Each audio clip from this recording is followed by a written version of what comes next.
All right, good. Now I need to make sure mine didn't pop up live yet. It said error. So let me see Just if I have hang to on. I got to refresh. check. I didn't actually check. I just assumed. I got an issue on my private server over there. Sanjay's all freaking out, wants me on there. Well, I'm locked out. I can't get on it. So, yeah, I'm live, man. I'm on All right, there. So I'm I'm just up going to turn too. on my monetization and all that stuff. All right, so that's good. Yeah, let me double check the You have to go up to monetization. the box. You have to go up to the box and click yourself on, eh? You got to go up and pull your things over and turn on your channel. Yeah, I got that set. Okay, brother. You got her figured out. So let's turn off You that got her. background logo. Gonna add a frog. Yeah, got rid of that purple background thing. Yeah, thanks, brother. That was pretty crazy stuff, man. You had going on there. How about this one? I Oh, can't it see. did. Just give me a second. I'm just setting up my channel right now, buddy. I'm just into. I'm just. I'm just setting up all my streaming stuff. Okay, title. What title we got here? What did you put for? I'll just copy my thumbnail. Let me see if we got the Okay, that froggy. thumbnail is under downloads, and There's the this. froggy. Let's get our colors set here. Back to blue. We're gonna go a little bit darker. Okay, import. Do you use Studio? Did you buy that YouTube Studio thing? No. I know I did back in the day. I think it's expiring. What a waste of money. $280 for junk. They're saying, "Oh yeah, it makes your channel better." No, it doesn't.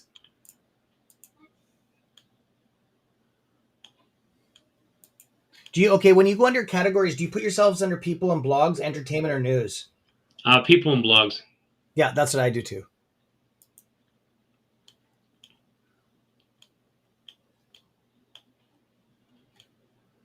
Trying to get these colors set right here. Let me get this No pulled worries, up buddy. here.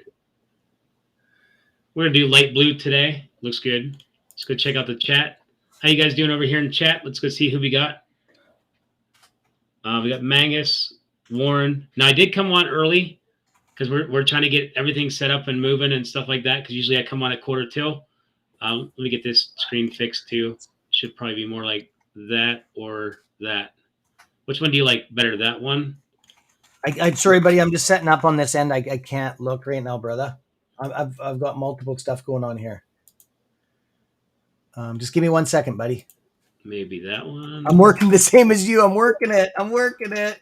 The stream thing's a little bit different. I don't like how you can't pause it and how it just launches right away. Yeah. When you hit that button, it's go time, like right now. Yeah, it's like, let's do it. I see we got some wolves up in the house here. See if we got any froggies. Anybody want to toss some frogs up in that chat there? So let me pull up some information here. I'm going to probably link stuff over on Twitter. Hey, I'm almost done there, Wolfpack. Did you guys get a hold of Sanjay? He wanted me ASAP over in the private server. Is there an issue over there or something? Christopher's just hooking me up on it right now. I'm locked out like half of you guys are. Why is there somebody misbehaving over there? Because if they are, or is it just somebody's cracking some good DD out? I do want to squash some stuff later on today on here. There's false information already going around YouTube about Citadel owning this gold mine. It's bullshit. Okay, so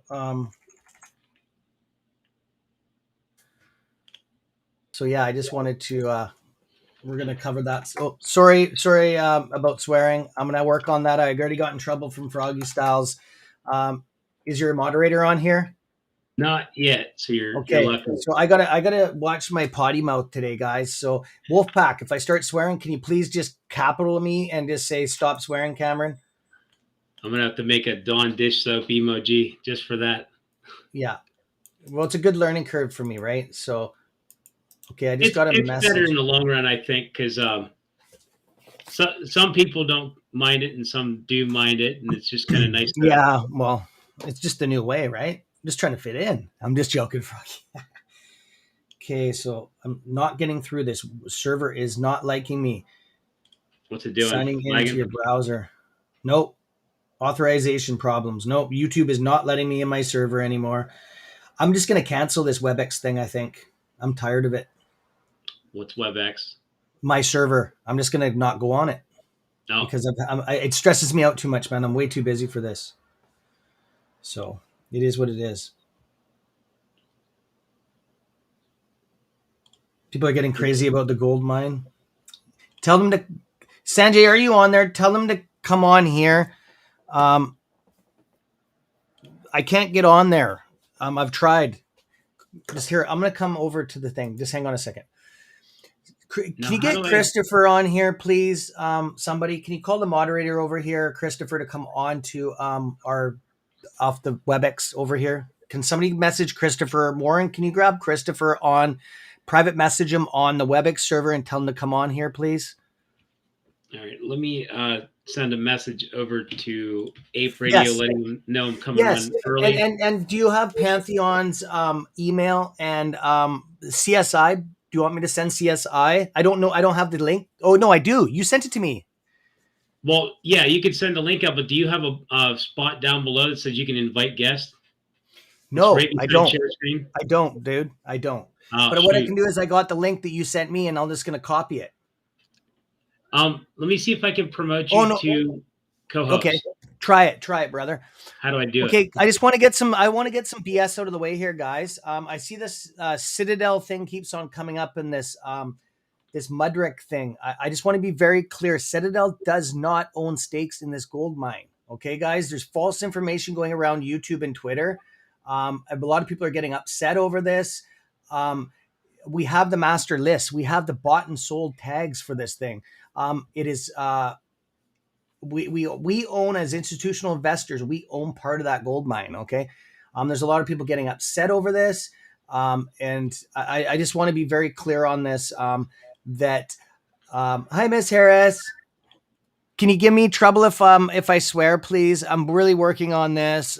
Froggy has already talked to me, and my channel is like an all adult channel. So, and I'm a tradesman by trade. I'm a welder. So sorry if I swear. Just give me like a capitalization. Cameron, stop swearing. Too bad there isn't a button you could push and it smacks me in the side of the head on this side or something. Eh? So yeah, anyways. So yeah. Anyways, thanks, Warren. I like that. I like that one. Is that a pumpkin? Magus? Is that? I can't see your emoji there. It looks pretty cool though. Well, I'm still sending messages out right now. Yeah, Shamron. Yeah, it's thank you, Shamron. Yes, it's getting out of control with this thing. That's what I'm glad that we built this empire that we're building right now to squash all this DD. See, nobody has these lists, and I got the list, but I'm not sharing them public, guys. Okay, so I just wanted to hopefully I can get Christopher here. I got to get on that server.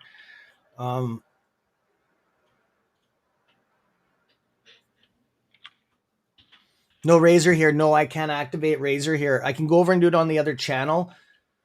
I forgot to ask you guys. Can you hear us clearly on here? Can you hear our voices clear? Please let people know.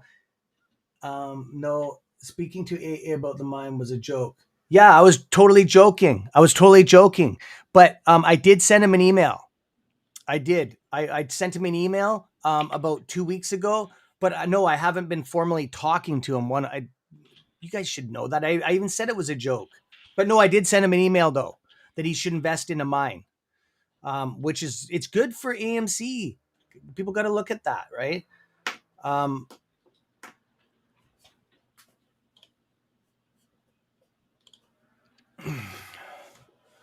Right? People should know that. Come on. That I was joking about that. No, but I did write an email to him about investments. For sure I did. Even CSI knows about it, right? All right. So I got those emails sent out. So just waiting on a reply or an entry. But yes, I Yeah, it's have good. talked to AA in the past, right, about stuff. Nothing. We're not like bros. We don't bro it up. And no, I don't. If I had that stuff, dude, he'd be on our private server. Trust me, he'd be ripping it up with us. So yeah, I have sent him lots of stuff. Same as I send the SEC documents. Same as Froggy does. He probably sends the SEC documents too, right? Same as yeah, I've wrote some personal emails to Adam Aaron. And I don't know, it's kind of a coincidence though. That's what me and CSI were tripping out on. And we're gonna invite him actually. You're doing that right now, right? You're sending an invite list out? Yeah. Okay, cool. Yeah, make sure CSI is in there because I'm pretty sure he was waiting for a stream with us today. Just tell him that I'm over here, that I want him to come over here and talk about this. I know we're kind of doing day trading a bit, but we can split it up, right? Yeah.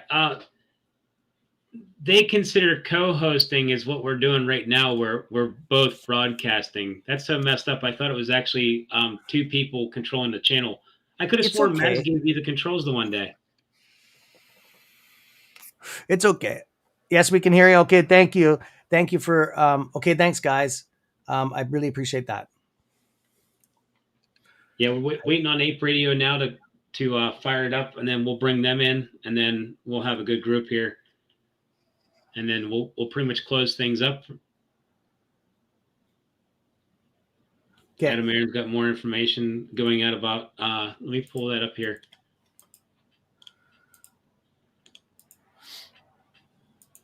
Okay, I'm just going to post this over onto our web, not WebEx, but over to. Okay, I'm just on my server or on my channel here. Okay, I hear you. Hey, hi Sheldon, how you doing, bud? I'm doing good. CSI is probably making donuts. Yes, he is probably. That sounds good right now too. What's that? That sounds good right about now. Yeah, it does. I wonder if they'd be mad if I fired up the Ape Radio. Let me see if I can fire it up I don't know. as Remember Ape you last Radio. time it started squealing and shit? I don't know. Try that again. So I'm just going to put us, oh, we're already on Facebook. Guys, yeah, so we're just getting ready here. We're just getting ready to get into some stuff here. I am going to put us on Wall Street Breakers on Reddit, though, because that is my group. So we're live.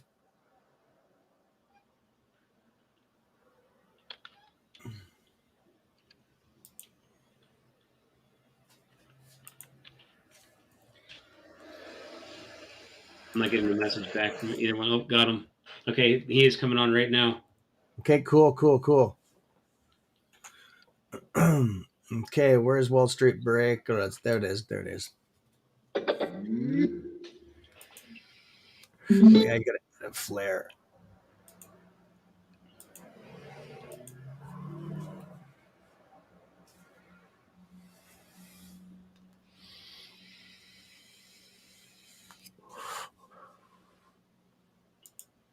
Okay, What's if going you on, guys guys? have any, if you guys have any questions or anything, you can fire away here, my friends.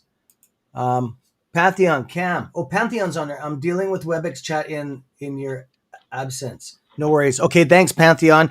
I wouldn't mind having you on, brother. I totally. I don't know what everybody's going on about there. I did rate an email to him, and this isn't our best interest.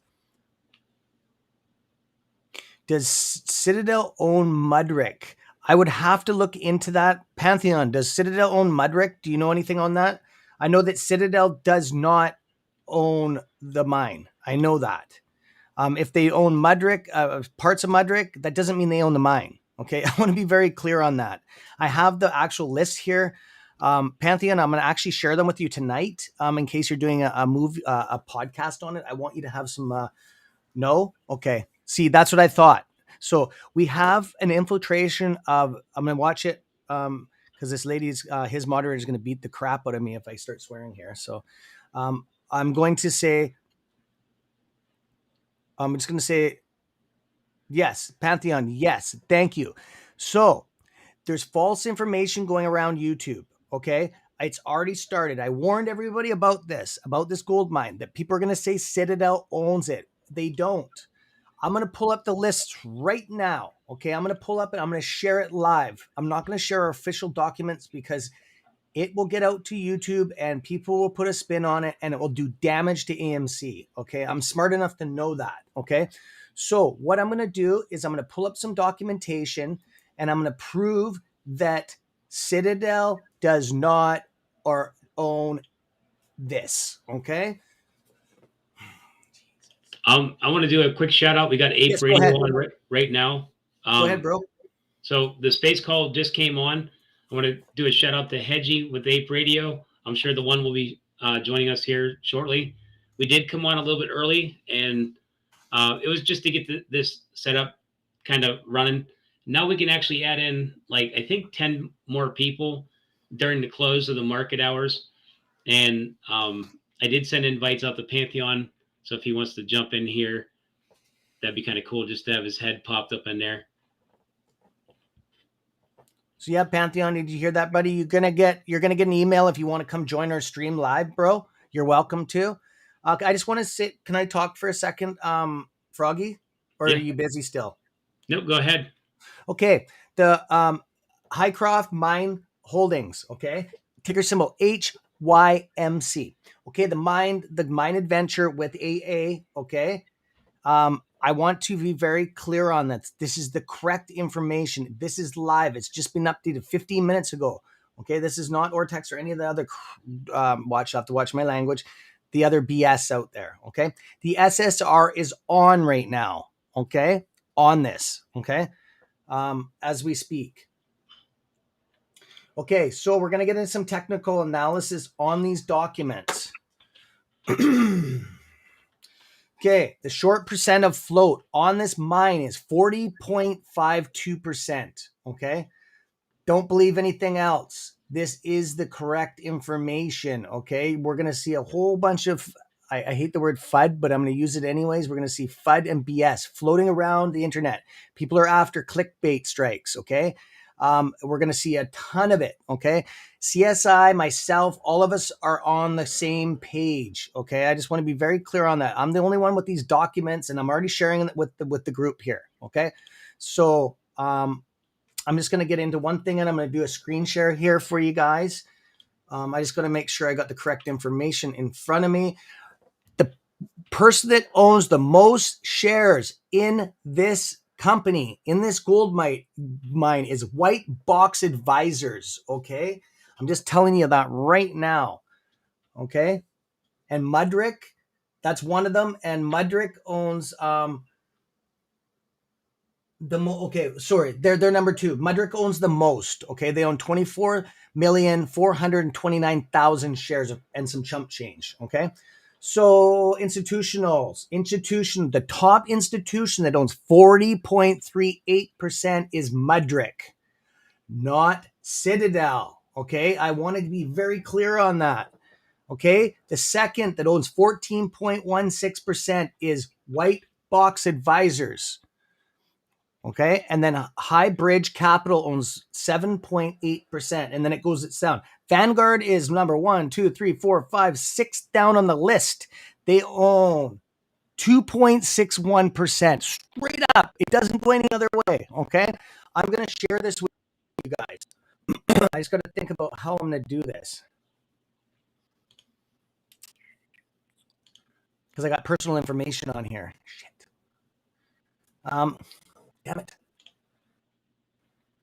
I'm gonna have to somehow copy and paste it. I got my personal information all over this, and I don't want to expose this guy here that is sharing this shit with me. So just give me a second here, my friends. I'm gonna have to pull up some software here to try to get rid of my personal this guy's information. I do not want anybody having his information because it's not fair. I have not talked to him, and we're gonna do this. Okay, just give me a second here. We're going to let this information come up here, and I'm going to have to screenshot this. Okay, there's one click. Okay, we just took a click of that, and I'm going to have to, and then I'm going to get into some major holders. You guys want to know who the major holders are, right? Okay, I'm going to read them out right now. percent of shares held by institutions on this gold mine is 71.47%. Okay. It doesn't go any other way. There's only 46 institutions that hold this whole gold mine. Okay. So I'm going to hit this and I will copy this too for you guys. Okay. I'm doing this because I don't want anybody else changing this information on YouTube and Twitter and stuff. I don't want the incorrect information floating around on this. It's not fair to us. And that's what this is all about. Okay. So it is what it is. Okay, so what I'm going to do is I'm going to take one more picture of this. It's going to take me a little bit, guys, to do this. This is a big thing, but I got to go ahead, Froggy, if you want to get into anything else here, bud. I'm going to be busy doing some backyard work here now. I found something that's interesting while digging for my max pain numbers. I just posted over on Twitter. So if anybody's looking to see the max pain numbers and haven't already linked up to my Twitter, I'm going to hook you up with that right now. So this is my Twitter link right here. Max pain is set on AMC, 1550 plus or minus 50 cents. GME is 8750 plus or minus 250. And this is the weird thing that I just found. DWAC is trading at 67.57. They have a ton of puts at 70. And somebody laid down a ton of call options deep in the money. Ton. Like 50 calls, 40 calls, and 2250 calls. So something weird's going on with DWAC. If the price holds right where it's at, that's going to be interesting. Obviously, they'll lose money based upon decay. But if the price does go back up to wipe out them puts, somebody's going to make a lot of money on that. So that's very interesting. I didn't expect anybody to do something like that, but that's exactly how you'd make AMC and GME pop. Deep in the money calls that'd be forced to be covered. And I'm willing to bet that DWAC goes up over 70 by tomorrow. So right now it's trading at 67.48. It's oversold. 15-minute gold cross coming up. Or it's actually gold cross now, going into a 30-minute gold cross, probably first thing in the morning. The 2 hours where the numbers are at, it's actually overbought on 2 hour. So I just thought that was kind of interesting that somebody did that, put a whole bunch of calls into money, because that's the strategy I've been kind of calling out for a minute that might actually make a difference on AMC and GME and cause upward pressure. That's pretty much it. I was going to go cover the Adam Aaron tweet, but let me close the market out real quick here. Currently, we're trading at 15.22, up 73 cents, which is 5% gain, which is pretty good. It's not exactly like huge. I think we're just coming off the bottom down here. Let me get to the right chart here. We're pretty much away is what I'm basically saying there. This looks like a W bottom. It's not very clear if that's actually a W bottom but it does look like it. So then that puts us a point way up here at 2044. What we're going to be looking at is, and I was looking at this earlier today, was we got this big negative wedge line here, and we're waiting to pop up off of possibly a strong support, which is maybe what we have here. If we have a strong support and we can make a nice little bounce up to that resistance line, we might be able to start breaking out of here and trending higher. So we got a long ways to go before we have to worry about it. Earnings comes out on May 9th, which is 54 days away. And I did post a video out there because I have a feeling, based upon the charting patterns, coincidental on timing, 420 looks like it will be a possible breakout of wedge. So going to be keeping an eye on it because it shows it double dipping, which it doesn't usually do, but there could be a double dip in here to create that C triangle.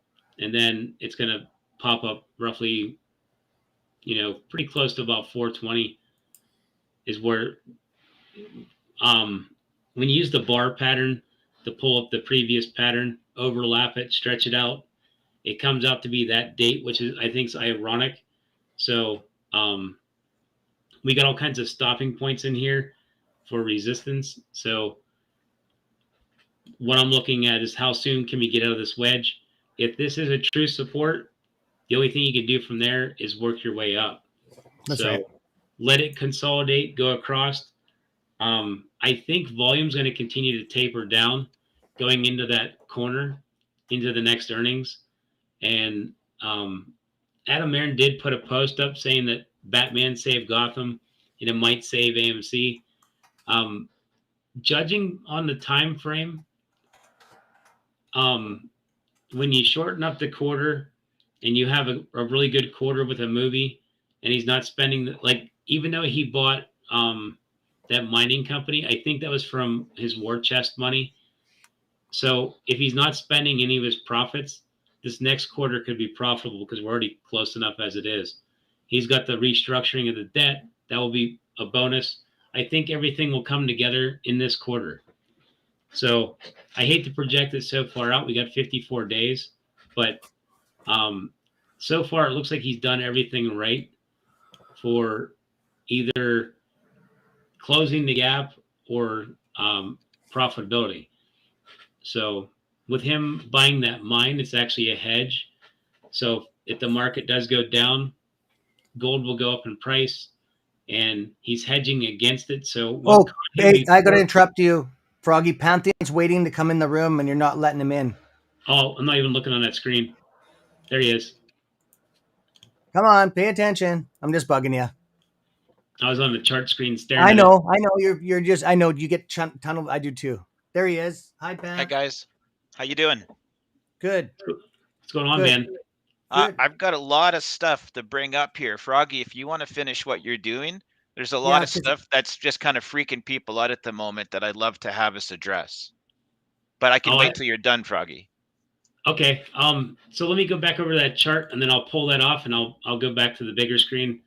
What I'm looking at here is like the way Adam Aaron got kind of hosed the first time was he was trying to do an aggressive growth situation with AMC, and that's why he was buying and converting things the way he was doing it, from what I understand. And this time it looks like he's hedging against if anything like that happens to him again. So then he can't get screwed in the downturn of the market, which might be coming. And I think the mining play was his way of creating insurance to protect him so he doesn't get, hurt from the next downturn. So it's just a thought of mine, but I'll let Pantheon take over because I know he's got really good DD. And floor is all yours. Let me get this screen out of our way. Go ahead, buddy. Bust her out there, man. Yeah, Cam, this is something you're going to need to address. What's happened is you've previously mentioned you had a guess that Lou and his people were watching CS Trades 101. Well, Blue Ice tweeted today a snippet of your guys' live stream from last night, and he snipped out the part, Cam, where you say that Adam Aaron called you and you told him to buy a gold mine, and now people are being absolutely stupid thinking that this is you not kidding. So I would just like you to address... Could you address that? No, could you address that you weren't lying, you weren't pretending that Adam Aaron called you?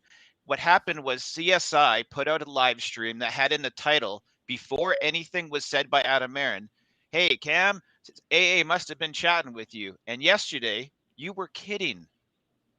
Oh, so it coincides. Oh, okay. Yeah. So now people think that either you're lying that Adam Aaron called you and you told him to buy a mine, or he in fact did call you, when the reality is no, you were just joking around. I was just fucking around. I've wrote him emails and stuff like a couple of weeks ago. Why don't you invest into a mine? But that's like just joking around. And no, I did write an email, but that's nothing. No, he hasn't written me back or anything. There's no way of getting hold of the guy. Everybody should know that. That's just crazy talk. So for your knowledge, sorry, Froggy, you got something? Yeah, I don't know how to chime in without hitting some sort of buzzer or something. But was that on Blue Ice you said? Yeah, Blue Ice tweeted it I today. told you, didn't I just warn you about Blue Ice putting Yes, out FUD? he did. Just before we came on, he said that about this Blue Ice thing, about that this Blue Ice is putting out stuff saying Citadel owns Well, this mine and all that stuff. We gentlemen, squashed that. he was listening to your live stream last night. He's probably listening now. Hi, Blue Ice. Go fuck yourself. Yeah, Here's he's go what fuck the happened. yourself, sock Blue puppet. Eyes. There's a sock puppet crew that came in. So if you see sock puppets popping up on the side, be careful, because one of them could be part of his group. They were changing all their stuff to sock puppets. So Okay. I'm sorry to swear in your live stream, guys, but Yeah, just sorry, Mrs. just for the record, what he did was he took that snippet of audio and he tweeted it to Adam Aaron, asking Adam Aaron to answer for this. So I want you guys to know this, because I'm assuming this is going to come up here in your questions today. It already is. It already is. And I was I wondering didn't what want- everybody is. Yeah, I didn't want you caught off guard. All right, that's Okay. been dealt with. Crisis Okay, averted. Okay, Shirley right here. I just want to answer this. Shirley. Okay, at Shirley, CS was lying. Adam Aaron called him after watching his stream, and Adam Aaron bought gold mine. At the sub. He was not kidding, or no, was he not? Or not? Nor said was Pantheon. I don't understand that. Do you see that one with Shirley? At Shirley, I don't know. Do you guys want to decipher that? It's kind of like all over the place. Let me pull it up here. Yeah, put it on the screen. Let's address this. Let me find it. Crazy, eh? Look at these Yeah, YouTubers. This is what I was talking about. Good thing we formed these groups. This is exactly what I'm talking about. Like, I'm up in British Columbia, Canada. Okay, in Vancouver. And yeah, I'm really hanging out with AA, and I'm a prospector. I do gold mining. So like, and CSI, we were joking about that because I brought on my gold detector and stuff, and we were talking about it 3 days earlier. So that's crazy how people cut and paste stuff, but it is what it is. If people want to believe it, who cares? I don't care. I'm joking, right? So people can do whatever they want. We're not going to be able to control that. So no, but the problem is that when they do these things, and they're for entertainment purposes only, but people take them serious, what happens is gentlemen like us have to spend time answering people who get screwed up by this misinformation, right? And there's actually people thinking that you either lied or that he called you. So I'm glad we've clarified that for everybody. Everybody calm down. Don't worry about it. AA doesn't buy mines based on YouTubers. sorry, Pantheon. That was funny how you just clapped that. Yeah. Exactly. And yeah, as if he's watching. I know he does listen to tweets and stuff, and he does watch all that stuff, but I'm not this big celebrity that about buying mines and stuff like that. I'm not what would you say, a retailist into selling mines. I don't have a bunch in my back pocket. And to Brenda, Queen of Swords, yeah, he did say it. He said it jokingly last night, because people didn't understand the context of the joke. So just Brenda, we're just clarifying for everybody that Cam was kidding. It wasn't serious. So people must have been jumping in on the stream because this was a joke the whole conversation. And then what I did was I even left the stream because I had some shopping to do. And I can confirm that it was a joke, guys, because if this was YouTuber clickbait FUD, Cam would have had 4 videos out today bragging about his connection with AA. Clearly, he didn't do that because he was just kidding around last night. So I hope we can all put this part to bed. Yeah. Now look at this right here. He took the most poor quality picture that you possibly can. I'm not sure if he's got thumbprints on his camera or what he's doing, but you can see that.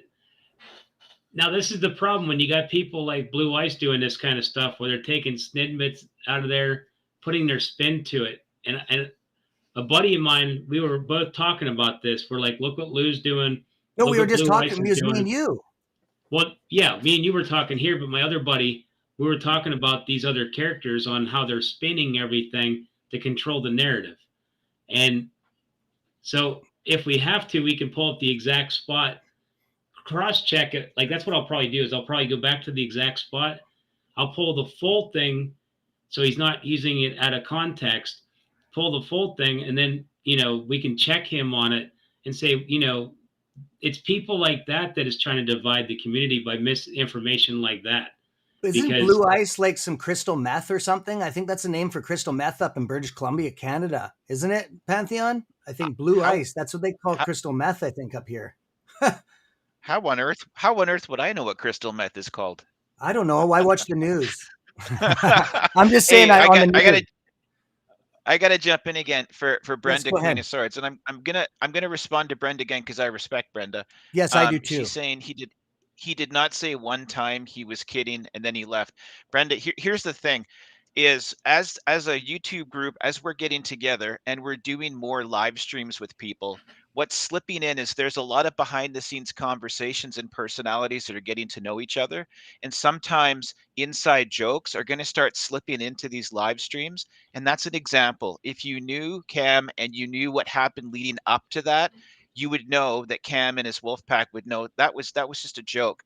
So I can understand how Brenda came off like he was being serious, but I assure you, and he can speak for himself, Oh yeah, that this I, 100%. I j- Go ahead, well, I Pantheon. knew when Sorry. I knew when you said it that you were saying that you and CSI were talking about it, and then it popped up afterwards. So Yeah. that's the full context. I never once thought for a second that you were the insider tipping off Adam Aaron to do something like this. And But even if it is, it's a good idea. Fuck, it's an well, awesome idea. what they're trying to do is they're trying to put you on the defense, which all they're Yeah. doing is bringing out their true colors, which is the people agitating the whole entire community.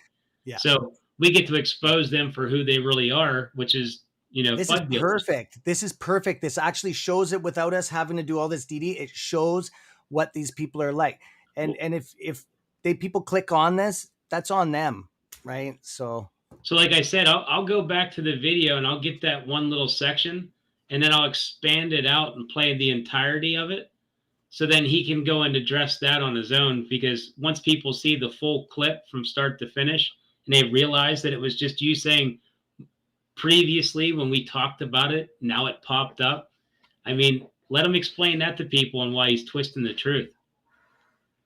Yeah. yeah, Wolfpack. Here we got a moderator from our VIP server. Whimsy Chick's on here.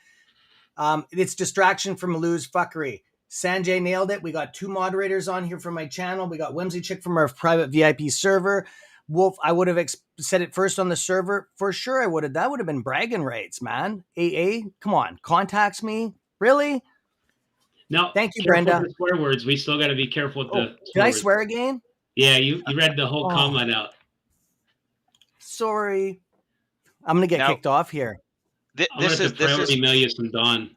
So Lisa's commented, maybe it was a bit dangerous joke. Lisa, that's a good point. And we've just started as YouTubers working together and collaborating. And so I think this is a good reminder for all of us to be a bit more careful what we say, because there are a lot of people there that are going to take snippets of what we say and take it out of context. And I'm not saying the people in this chat have done that, but clearly there's a tweeter now that is misconstruing what was said. Yeah, it creates FUD for a lot of people, and that wasn't the intent. So I'll just say, my name was mentioned in it, Cam. That's where you said Pantheon lives down the road, so now I got pulled into this. Don't worry about it. I'll just say we as a it's okay. We as a group will be more careful how we word things. Yes. I think this has Sorry been a good about eye that if it opener. hurt anybody. But I'm gonna continue joking around because that is exactly. But I'll watch what I joke around about. I just I am a joking person. That's what we do. I joke around on my channel all day. Everybody knows he was joking. Stephanie S. Okay, so it's only a small group of people. Anyways, by the way, over this, my channel blew up. So, and all of our channels, there's a lot of people that are coming over to us because they know that this is incorrect DD coming from this guy. So what it has done is actually blew us up all over social media. So thank you, Ice Ice Baby. Yeah, pretty much. And the cool thing is like, I'm kind of glad they took a spin on it because we actually have the video. So we can go and pull the whole thing up and disprove them. And it would give me more pleasure just to go do it, just to prove we got the facts and they're spinning them. Oh, hold on a sec. So Brenda's got one more thing for me. Sorry, guys. I just want to make sure we deal with this. Pantheon, yes, you said he wasn't lying when I asked you if what I heard was true. When I said to you what I thought Brenda was asking me was, does Cam really have a prospecting background? And I was saying, no, he's being honest. He does have a I'll show prospecting you. background. I was not saying he's being honest about talking to AA. So Brenda, if I was unclear to you, Gold detector right in yeah, my office. Brenda, Okay. I apologize if I was unclear about that. I was talking about Cam's prospecting background and his ability to discuss gold and precious minerals. Sorry about that, Brenda. No, it's Okay, all I good. think we're Brenda's good. good. She understands. She's good. Yeah, can we move on to some actual stuff now? Yeah, let's get on just because we do. I'm gonna work on these documents because I do. Do you want to discuss this gold mine, or do you want to just let it rest for a day or two? Because I do have physical documentation and Um, Pantheon. yeah, go ahead and bring up the gold mine thing because I think it's a positive thing for the play that he Okay, I actually just got did to it. make some. I just got to get rid of some personal information off of these documents. And no, it's not AA's name. Okay, I'm joking. I always do this stuff, but what I got to do is I do have to blow up the image so you guys can see it because it's so small. So you guys can go ahead and talk. I'm just gonna be working behind the scenes here to try to blow these documents up so the actual people can see it on this Sure. platform. And Okay. this isn't my live stream, but I'm going to ask everyone in the comments, don't attack Brenda. Please don't do that. Yeah. Yeah, please do not do that. She's a sub to the Wolf Pack. And I really appreciate you doing that. Not doing that, Wolves, please. I know you love me and Pantheon and Froggystyles. Out of respect for us, please. She's a really, really good person. And I've been watching her. She follows mass and she's just what she's doing is she's just trying to correct stuff. Okay, there's nothing wrong with that. She was putting me on the spot and Pantheon, which is awesome. That's what we want. Yeah. Yep. Okay, that's exactly what we're doing to these other creators. Go ahead, Panth. Question everyone, especially me. That's what I want. And I appreciate being held accountable. So first thing, Mudrick, and there was questions about Citadel's ownership. Citadel owns pretty much everything, right? Now they do have Yeah. a 5% stake in Mudrick. That is nowhere near to a controlling interest. And if they have a 5% ownership, you don't need to worry about that in terms of Mudrick's representation in the mine. So I just want to get that part clear because I did respond that they don't own Mudrick. Well, they don't. They have a 5% stake, but that's, to my mind, that's not a big deal. Do you guys disagree? I'm with you, bro. Okay, that's on the latest Fintel filing as of December Yeah. 3rd, December 21st. No, Okay, no, you got it. now there is something about Adam Aaron's tweet that Okay. is he's not lying, but it's confusing for people, I, and I think we should talk about that. you should, and I think you should be the one to talk about this because you're one of the DD's masters of art here, and I would love you to do that. And I'm gonna still blow these documents up. I got to get on it, or else I'll be all night doing this because I'm not that good on the computer. Okay. So Cam, if you want, and Froggy, I can explain the part of the tweet that's misleading, and then I would like you gentlemen to either confirm or deny that I'm on the right path. Is that okay? Yeah. What tweet are you looking at? It's Adam Aaron's tweet from yesterday regarding the Highcroft mine. It was at Okay. 4:16 a.m. It's the one with him in the truck at the mine. Oh, gotcha. Go ahead. Oh, Let me pull that up here real quick too, because I can actually link it on screen. Give me a second. So they figure out how to do it. I'm learning too. I'm learning too. Stop sharing the old one. Pull up the new one. I wish I knew how to use this stuff like you guys. Oh, I'm learning it the rough way. This is There we not go. easy.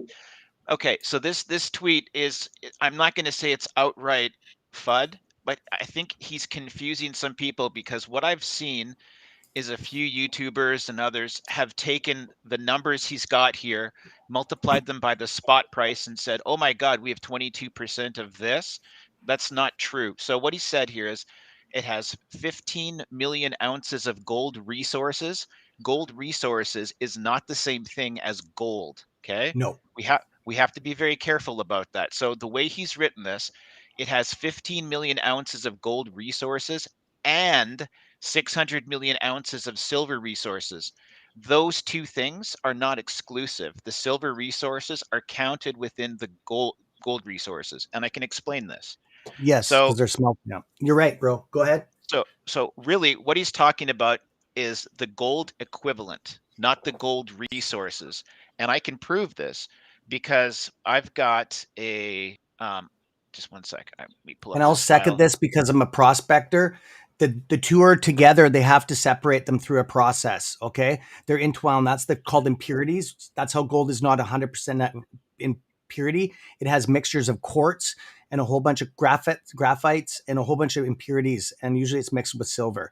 Go ahead, Pantheon. I just wanted to show my expertise on it because I'm professional in that aspect. Okay. Yeah, I'll need you guys to validate what I'm about to go through, but Go ahead, brother. Highcroft has attended the BMO 2022 Global Metals and Mining Conference, which was February 27th to March 2nd, 2022.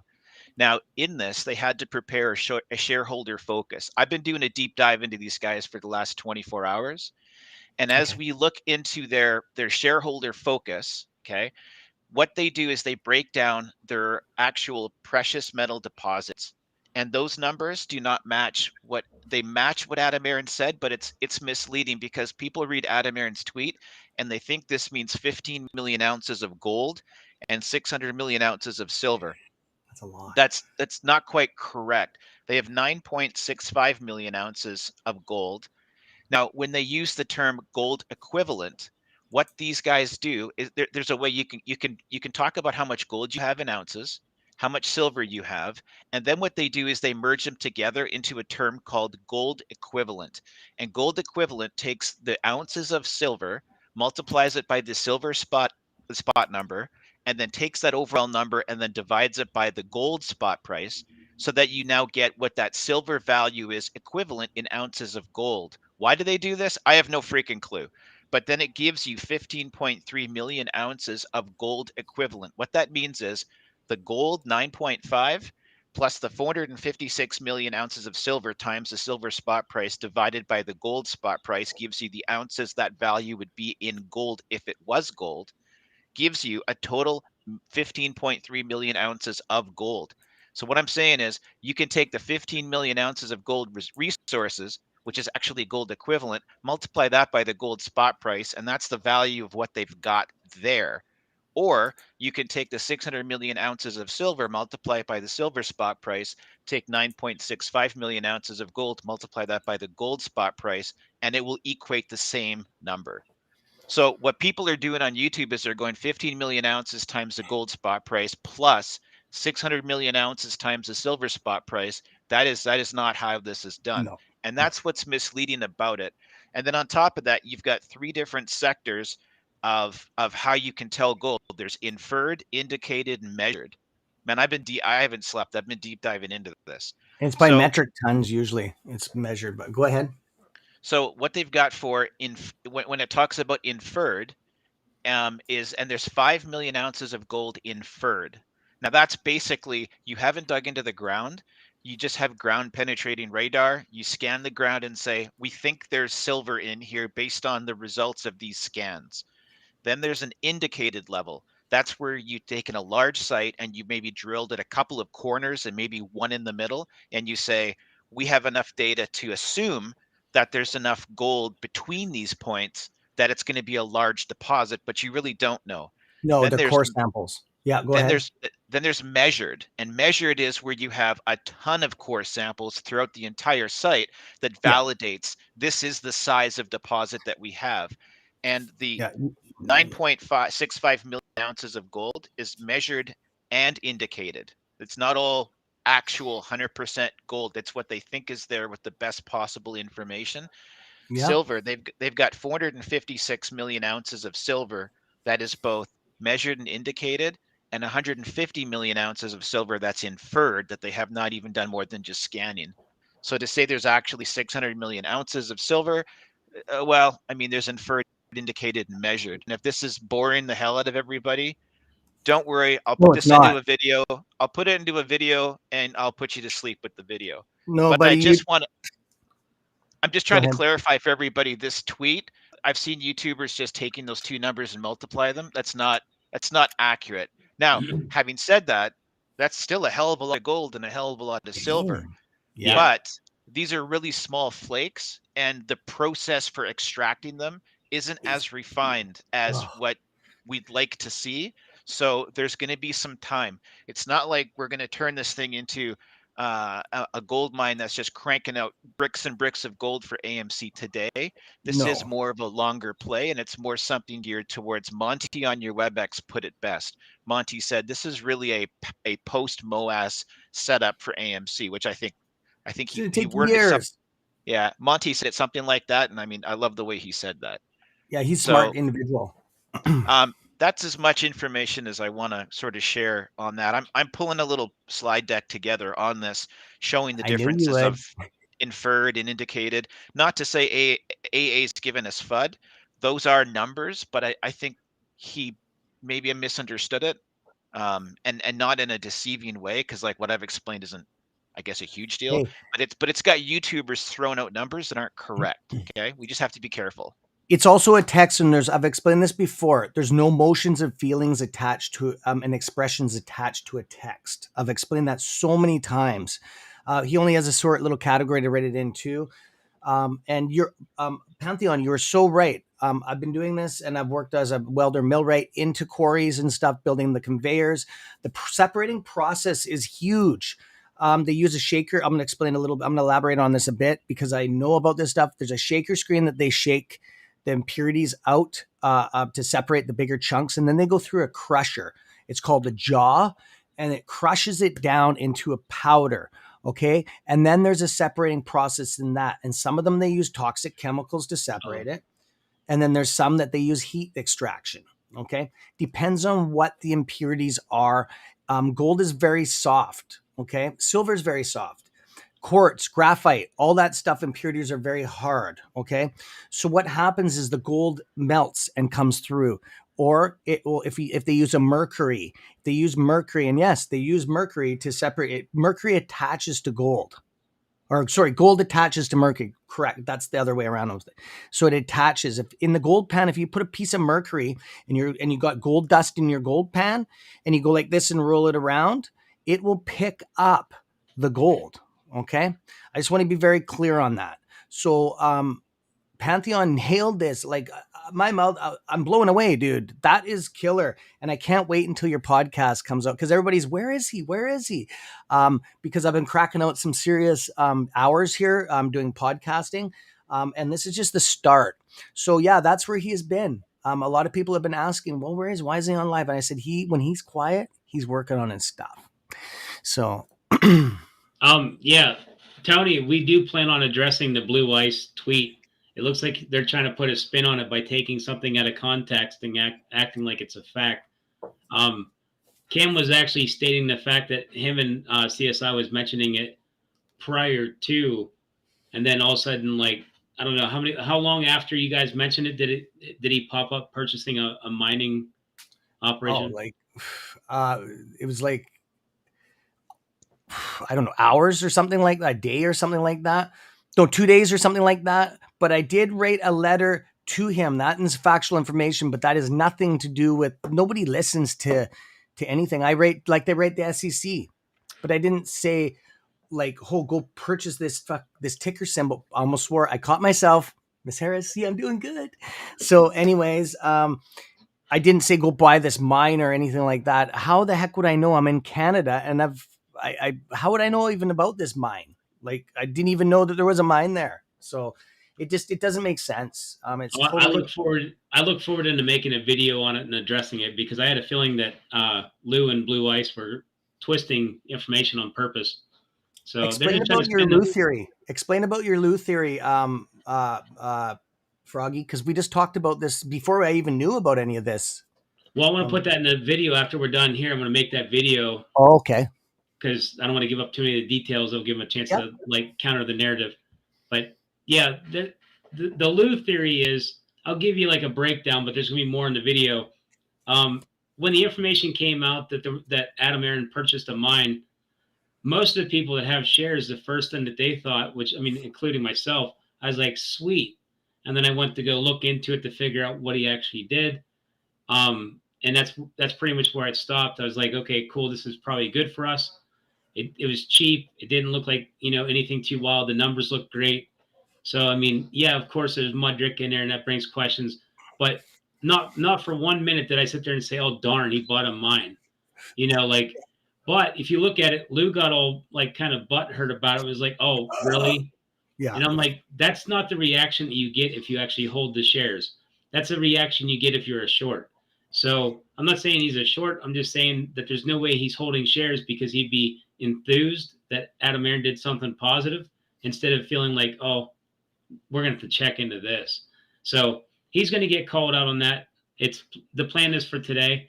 And if Blue Ice wants to come out swinging, he'll get these hands too. So we play hardball on these channels, so he's we up smash against Todd some. with a hammer. Yeah, he's up against some serious guys here. So there's a Yeah. group of about 8 of us. So we know what we're talking about. And I just wanted to shout out to Tony Denaro is on that. You want to start pulling some chats up here, bud? If you wouldn't mind. I don't have controls over. I would have been all over it.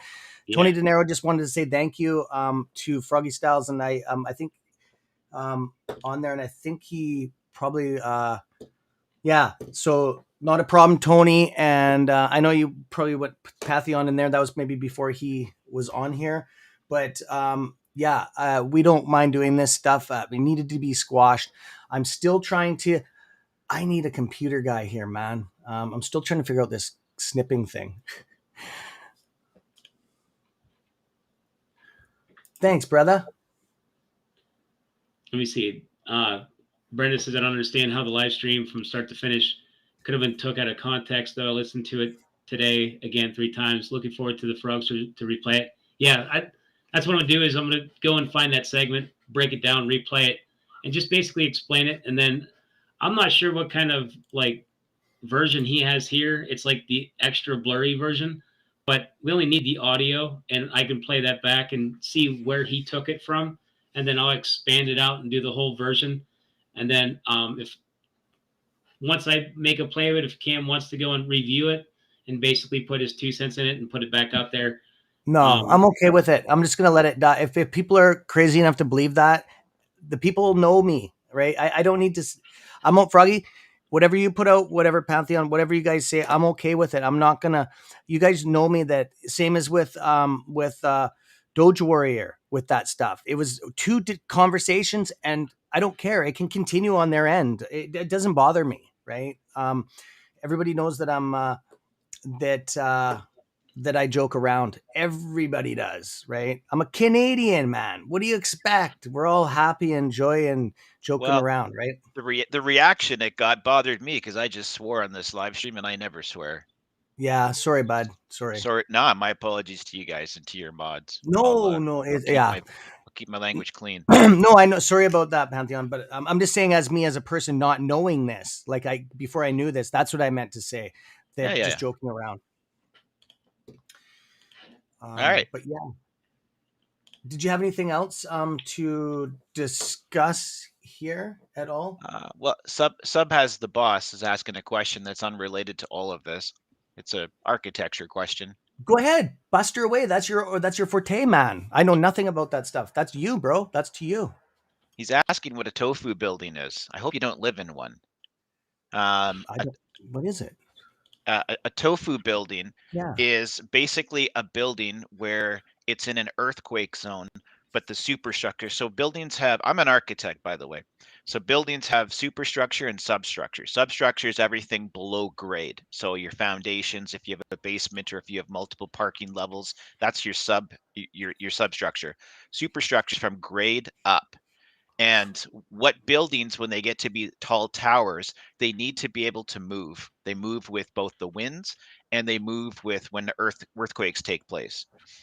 They're not really super stiff as they go building up high, because then the forces are too high and they come down the entire facade and can push the building to crack.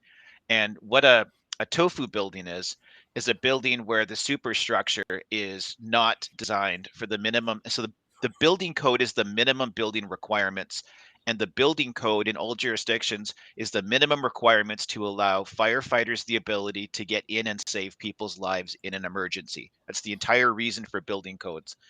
And tofu buildings, they're mostly seen in Asia. We don't see them here because our codes are far, far stricter. And it's where the superstructure is not sound to support earthquake problems.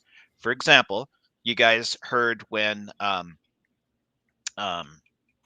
oh crap, what's that Chinese developer that just Evergrande? When Yes. Evergrande got caught with their bonds and they're getting in all the trouble, you guys heard that there was a bunch of buildings that had to be torn down in 13 days, Yeah. Yes, I right? So did. that's they paid off building code officials and built tofu buildings that were not structurally stable. So that's why those buildings had to be brought down. In the event of an earthquake, they would have not have stood, and that was a man-made island. Sorry to take up the time, but Sub has the boss has been a good supporter of my channel, and I Hey, really wanted to make sure I answered his question. you don't have to apologize, man. I'm very intrigued by this, and I know everybody else is, dude. With what you do is very hard work.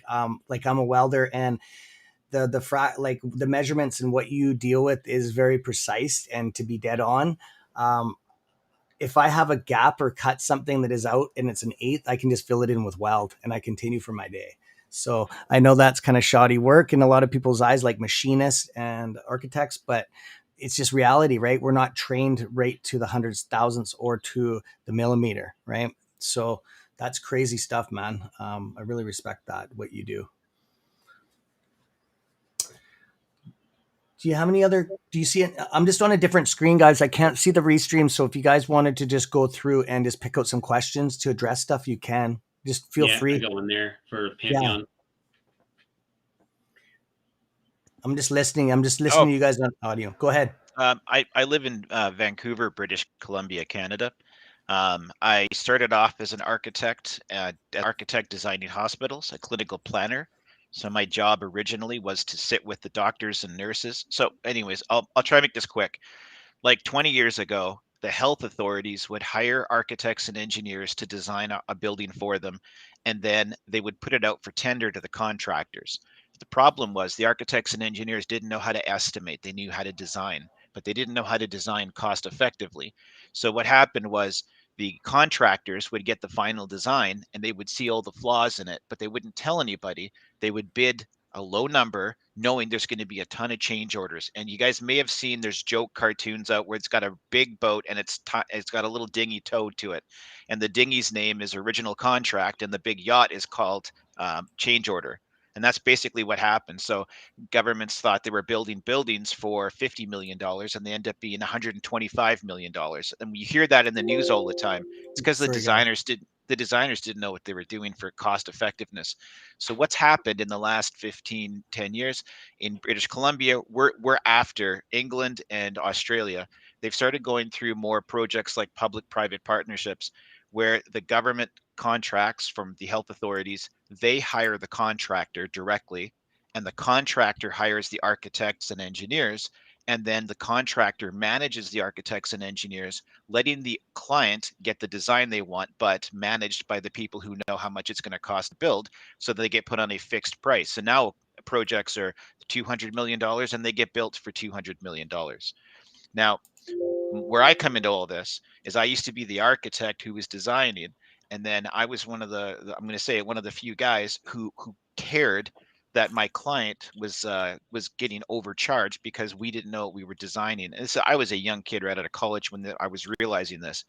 So I kind of geared myself more to the contractors to make sure what I was designing was cost effective. So I would ask them a million questions. You know, here's a curtain wall detail. Is this the most effective way I could do this, or is there a better way you'd propose to build it that's still compliant and meets all the codes? And they would give me ideas, and I would have to validate that. Because of that, I ended up getting hired by the largest general contractor in Canada, and I am now their design director. And I actually get to be the person now. I hire the architects and engineers to work under me, and I manage them in the process. So that's how I'm in the construction side. That's why I say I design and build hospitals, because I still design in the user meetings, but I'm also overseeing the budgeting, the scheduling, and all of the stakeholders from the neighborhood to the health authorities, to the doctors and nurses, the clients who visit it, the city officials, the financiers. It's beautiful. So we took it off of AMC, but I hope people found some No, interest in that. buddy. That is so cool, dude. That's very amazing, man. I have a question for you, brother. How much schooling, or is it's probably ongoing still, eh? Did Yeah, I got a 3-year undergraduate degree in biology, followed up by a 3-year engineering degree in architectural engineering and structures, and then I followed that up with a 3-year master's in Montana State University. I'm from Canada, but went to Montana State for my master's, so I've got 3 degrees. And then you never stop learning on the job. They teach you. Yeah. Tony Denaro. Hi, Tony. What's going on, gentlemen? Can you hear me? Tony's coming at us from vacation. You look good, Tony. Borrowing my kid's You do. iPod. This is the first time I've ever tried these. Right on. Nice to have you on, man. Yeah, no doubt, buddy. All right, sorry, I didn't want to interrupt. Keep going. Pantheon, was that you talking? Yeah, I think I pretty much summed it up, though. Did I answer your question, Kim? Yeah, no, you did. You answered it 100%. I was just asking about your schooling and stuff. And that's it. Sorry if you hear my dog in the background. We're just trying to quiet him up. He's a little puppy. Go ahead. Tony, do you want to, I'll just add one more part to that, Kim. One more part to that is I have an undergrad in biology and a master's in architecture. And when I say that, people say, how the hell does that make sense? Well, originally I was interested in going into medicine. And, they're at the University of Saskatchewan, they had 55 spots a year for medicine, and only 50 spots were for people who went through the program that I did. And there were 5 spots reserved for other people. Anyways, I'm not going to get into details, but there were people with 60% averages getting into medicine and people with 95% averages not getting in, because who does your dad golf with? So as a result, I decided, I could keep going at this for another 3-4 years and not end up anywhere. So I went to plan 1A, 1B. 1B was architecture. And people say, wait a minute, medicine, architecture, how does that make sense? I think it's completely combined. The role of a doctor is to look at the human body and understand the various components within the body. And when one of those small pieces goes out of whack, the whole system becomes ill. So you have to diagnose what part of the human body has gone wrong so we can fix the problem. It's the same thing in buildings. You guys will walk into a building and you'll look in the lobby and maybe you can't put your finger on it, but you'll know you just don't like something. It's because God is in the details, right? That's a saying from Mies van der Rohe, and he's a famous architect. And so basically the details matter. If you can solve all the details around a building, then the whole piece will become harmony and make sense, like the human body. So a building's like a building is a living entity like a human body. Sorry, I'm passionate about this. I never get to talk about it. My wife tells me to shut up. So many people are intrigued by you. Like on the Wolfpack channel, and even Froggies, they're always asking about you, because the way that with the DD that you come out with is just so it's so precise. It's like, it's crazy. And I'm actually intrigued where your mindset is to come up with this content all the time. And how it's so like cut and dried in a good way. Like bam, bam, bam, bam, bam, bam, bam. Like I'm on a fly kind of a guy. Like when I get information, I make sure I finalize it with a couple. I have a 3-4 systems that I have. It has to pass a certain amount of stuff, or else it's garbage. It's out the window. But yeah, man, I'm intrigued. I can't wait until your new video podcast comes out. For sure. I think a lot of us sit around waiting for that stuff. So thank you. I have a link for Pantheon's YouTube page if you guys want to go follow him over there. Brilliant guy, does a lot of homework, very informative. I mean, that everything is detailed to the point, so it's amazing. So there's a question I seen that popped up. It says, why did Adam buy a mine instead of paying down a debt? Now, this is my opinion. I think he's doing it to go and hedge against if the economy goes down, or not the economy, but the market goes down. It's kind of offsetting, because that's what happened to him before. Was he was going into trying to do aggressive growth by buying places out, and then kind of convert them over to AMC, and then the COVID hit, and then he got screwed in that process, and with Wanda, so it was like a double whammy. And then if you go with the mining thing, from what I'm understanding, if things start going down, gold and silver will be worth more. With him having a mine, it might be some sort of a hedge. Ah, shit. Sorry for swearing. Can I jump in, Froggy? Yeah. Yeah. So Adam Aaron is not a movie guy. Adam Aaron is a very experienced CEO and executive. He knows companies. He's worked on cruise lines. He's worked in hotels. He's run ski resorts. He's run a basketball team, and he's running a movie theater chain. Adam Aaron is a person who understands distressed companies who are having financial difficulty and having them get pulled back from the brink of failure. Okay. Now, what happened was Mudrick, when they purchased a majority position in this company, sorry, in Highcroft, I got two things going on here. When they purchased a majority stake in Highcroft, they made a mistake where they filled up the executive board with people who do not work with mining explorations or precious minerals. So what happened was their stock price went from $10 a share down to $1 a share, and they had to let a bunch of people go off their mines. And they had people making decisions who don't know anything about the precious metals industry. What Adam Aaron has done is he's identified a company that has a reserves in the ground. Okay. Now, whether or not they can extract it out efficiently, they're working on that. But they found an undervalued company. The price is completely low based on what the possibility is here. He's only put, what, 20 or so million bucks into the play. He's got a 22% stake in it for the company. And he partnered with Eric Sprott. Eric Sprott is one of Canada's top precious metal investing experts. And Adam Aaron, make no mistake, guys, he's connected to people all over the place who understand money and understand how to make money. And Eric Sprott understands precious metals and how that business works.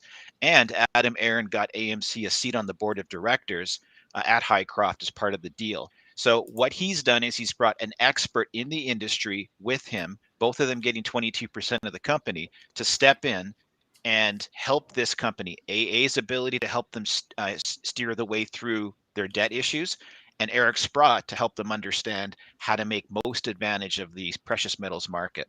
I don't see this as a bad play.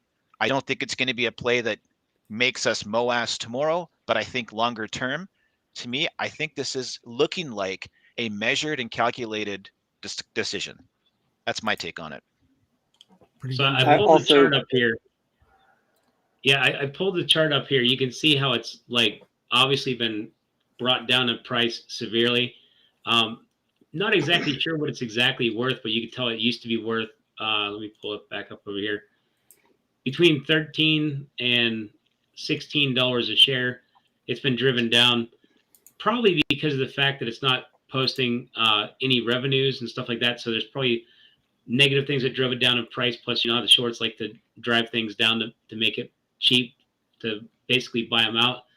So it could be a good play. And as you can see here, it's breaking above this line right here. And it does seem like it could be overbought in short term, but I mean, you got earnings coming up. I do know that there was the refinery mill that was needed to be replaced in order for them to go back to full production. So there's a couple of things that they have to get out of the way in order to get back to full capacity. And once that happens, there might be revenues coming up after that, which would be a good thing. So I'm not sure if I got all that. It's also, it's not insignificant to recall that they got if I read correctly, they got the debt payment pushed off till 2027 now. So that will stem the bleeding. They need time right now to figure out where is the ore and how to get it out, because their biggest issue is no real income coming in and not knowing where to dig. So 5 years, getting the debt payments pushed off 5 years, that opens up a huge runway and takes some of the pressure off. Is that what you guys read? I mean, I'm trying to do this in the free time I have here, but that's how I read it. Yeah, I agree, Tony. They've also been managed. They're going to do another at the offering to make some more money, and then yes, they've been able to push back some debt payments, which that's got AA's fingerprints written all over it. I mean, there's some. And remember, the fact that it was announced yesterday doesn't mean they struck this deal yesterday. There's no way that AA and his people didn't go all through the books and talk about possibilities and get on the same page with these guys before they made that investment. I'm not saying, oh my God, yes, we're gonna have gold nuggets tomorrow, but I'm saying I think this is a smart decision for the company. Not for the I'm- MOAS. There's two separate. You got to divide that, guys. What's good for the company will eventually be good for the MOAS if it takes longer than we expect. But don't think that any of these moves are going to MOAS tomorrow. And if people are putting that on their thumbnails at YouTube, I highly recommend don't watch the video. I want to ask any of you guys who regularly trade in gold stocks, because I do not. Like I said on my video this morning, I've bought gold ETFs before, not in a long time, but I'm just thinking to myself, and feel free to educate me because I don't know everything. I'm thinking that if they are not really extracting a ton of usable ore right now, is it really an inflation hedge because they're not producing anything? I know that gold stocks tend to move up and down a little bit with the price of the metal, but do they really if you're not really extracting any metal? I don't think it would be an inflation hedge till they're actually in production, and that's years away.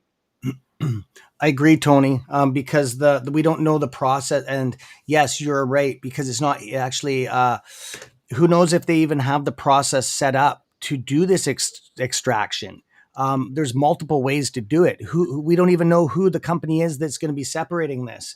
Is it that mine, or is this just they did some core samples? They found a couple veins. They pull the core samples out. They have a look at it in a chemistry lab. They cut them into core sections, and then they find out. They melt it down. Like I said, they do heat process, they do extraction process to see how much it's going to cost, even if it's worth it to do that vein, to finalize it, and then they send it away to the smelting company.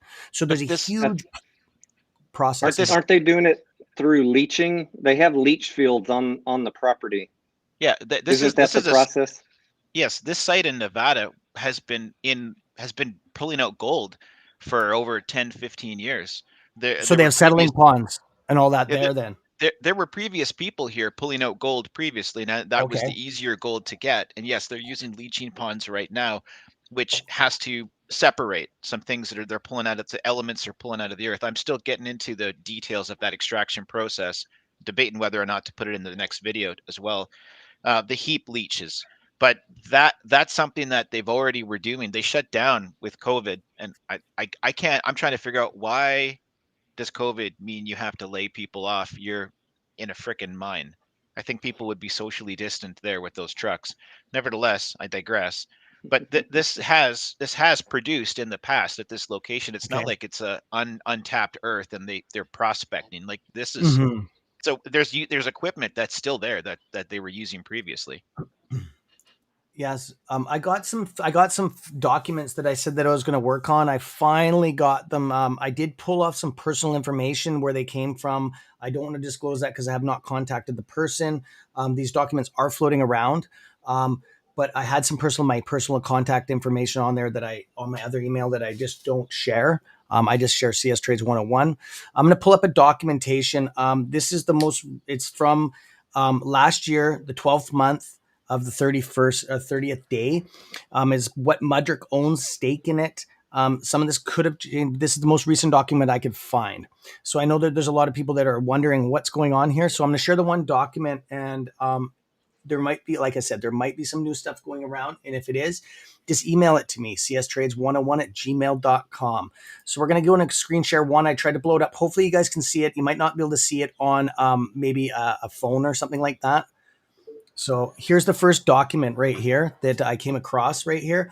There's a lot of incorrect information going around about Citadel. I've been seeing all this clickbait stuff on YouTube. Citadel owns this. We're all, I'm not going to swear. We're all messed up right now. And we're toast. We're going to lose. AMC's going down the tubes and on and on and on. It's not like that. Okay. So here it is. Mudrick, 41.38% stake. That's what I've been hearing across the board. And White Box is, they're the number 2. Okay. Vanguard is quite a bit down on the list, which I'm actually surprised in because usually they're up in the top tier. So it is what it is. There's the DD for you there, guys. The most recent that I can find. And probably new stuff and it's not that old. Actually, it's only a couple months old, right? What are we, Janet? 3 months old. So that's just one form. So I don't know if you guys want to snapshot it on your smartphones if you're watching it there. So I just wanted to get some correct information out there because a lot of stuff is floating around incorrect. This morning when I made my podcast at 4 a.m, I already said that this was going to blow up. I said people were going to start modifying documents and it's going to go Citadel. That was the first thing I was joking about. It's going to be Citadel. Oh no, Citadel owns this. And sure enough, it hit live stream and it was Citadel right away. So that's one documentation. I got a couple more. I'm going to show the short. Go ahead. Sorry, before you jump to the next document, I'm looking through the comments here and I'm getting a feeling that people are thinking that we're pushing this. Let me just be very, very clear from my perspective regarding HYMC. The deal is done. I don't think it's necessarily the worst thing AA's done. I am in no way, shape, or form ever suggesting that anybody drop AMC shares and buy HYMC. There is absolutely zero I don't give recommendations to buy or sell stocks. I am not asking anyone or saying to buy HYMC. I'm just responding to the fact that AA and AMC has bought a stake in this. I'm not buying HYMC stock. And just just to be real clear, you don't dump the prom queen to go date somebody else. Like AMC is the MOAS, guys. So I'm seeing this here, and if I've misunderstood your comments, guys, I apologize. But AMC's the play. I made a video this morning saying I do not own any. I don't plan on buying any, and it feels a little FOMO-y to me at this point. So I would be a little bit leery about jumping in at these prices until it comes back down, if it does. And I got some documentation to back what Tony and Pantheon are saying. This is these documents right now. The shareholders of institutions is only 46 on this whole play. Okay, so this is scary stuff. You're jumping into shark water here. If you're going to be buying in on that, I personally, this is just my opinion. I'm staying the hell away from this. You could potentially, I won't swear, mess yourself over. Okay, so here's another document I'm going to share. I got a couple of them here. So we're going to share this other document. I'm going to try to blow it up a bit here for you. Sorry, guys. Give me 1 second.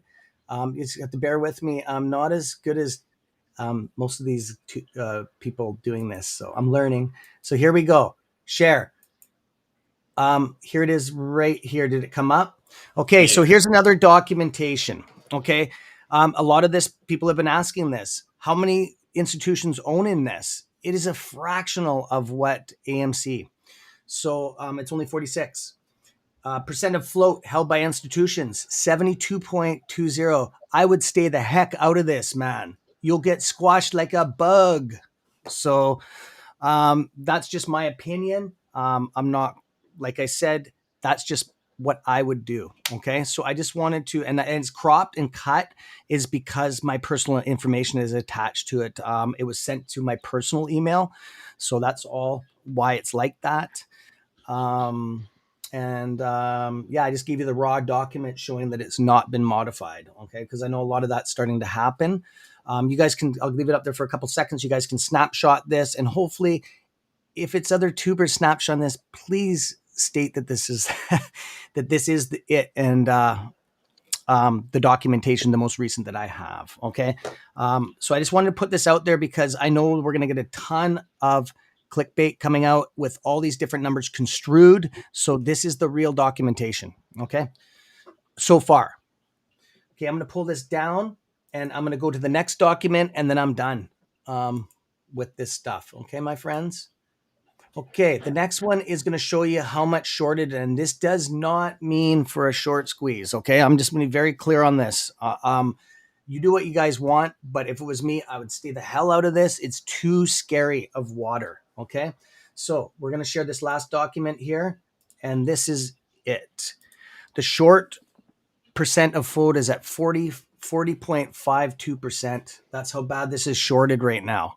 Okay. It's scary, very scary. Okay. This is up there with one of the top tiers. And I just wanted to just share this before it's misconstrued. And we're already seeing that. I just wish I could have got these,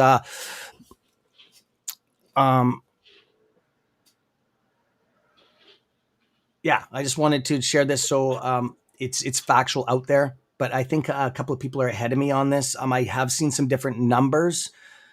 So it is what it is. We're a group of us that stick together. So the people that follow us, it is what it is. We can't change this stuff. Okay. Whoever puts stuff out there, put stuff out there. It's to the point where you believe what you want to believe. We're not here to control that. What we do is just try to throw this stuff out there. So I'm going to leave this up for a bit. If you guys want to screenshot this, the creators out there, if you want to make videos off of that, that's fine. I don't have, it is what it is. So Hey, I'll leave this Kim. up. Yeah, go ahead, bud. I thought I looked on Ortex this morning and it was showing 70% short interest now on Highcroft. Is that fresh numbers that you're looking at, or maybe I looked at the wrong thing? I don't use Ortex, Tony. I use Stocks Era. It's out of the UK. It's a little bit more accurate sometimes. I don't know. This is the most recent I got. This is from yesterday. So I don't know. That's why I'm saying that there's different avenues where this can come from. Right. I'm going to tab over on my iPad and hopefully it doesn't kick me off the stream. Yeah, for sure. Save this. And that's what this is all about, is us sharing information. Right. Yeah. So yeah, if you guys want to get this information, and that's the whole idea why we've formed this, is to share this stuff, right? Yeah. So you guys. Oh no, I guess these numbers have changed now from what I saw this morning. Maybe did the float change? I have no idea, Tony. I haven't had the time to jump in, buddy. I've done 4 podcasts. 26 million free float. And it's not saying 70%. I probably saw something incorrect. It's saying 21% on Ortex. So. See, this is the stuff that we use. This is more Ortex. I understand with Ortex, there's a big conflicting problem with Ortex because of the data reported. But Tony, right. I'm gonna hook you up with this site. Okay, it's a one-man show. It's out of the UK, where some of these documents come from, and then some are from my buddy. But this is what I use for my live stream to get the most recent information. It's like me or yourself putting information into a screen, and it's a little bit better than I guess it's from FINRA, isn't it? What Ortex is off of? Reports off of FIN or something like that. Ortex reports what lenders tell them. So it's not always 100% accurate. So it's good that you have another tool and we can compare these like this. Yeah, for sure. And I'll get this sent over to you. I'll send the URL over to you when I get a chance. Okay. I'm going to pull this down, guys. Yeah, no worries, buddy. No worries. Okay. So if somebody else wants to take the floor, I just wanted to share that. So we squashed a lot of stuff. Okay. I did see there was a question in chat talking about the overstock thing. I figured I'd address it so it can burn out of the channel. But the overstock thing, yes, Overstock did get sued like 3 different times over what they did with their digital dividend. What they also did too is when you can't buy the digital dividend, you're forced to actually close your position because you can't cover the dividend if you're shorting it. So that's what they did. It was like a little trick of, here's the dividend, it's digital, you can't purchase it, so you have no choice but to close your position, forcing a squeeze. They got sued for it. The CEO sold it in the squeeze, made lots of money, bailed, and won in court. So technically, that's something that everybody could do. It's already been proven in court that it can be done. And I think it's like kind of the blueprint for other companies to get the shorts off their back. Hopefully that answers that question. If you have any more questions about the overstock thing, let me know, because I've already looked into it for many hours, but they did win every court case. So technically, if they win them all, because they couldn't be proved in court that they were manipulating the stock by making it squeeze. So, and that was a fact.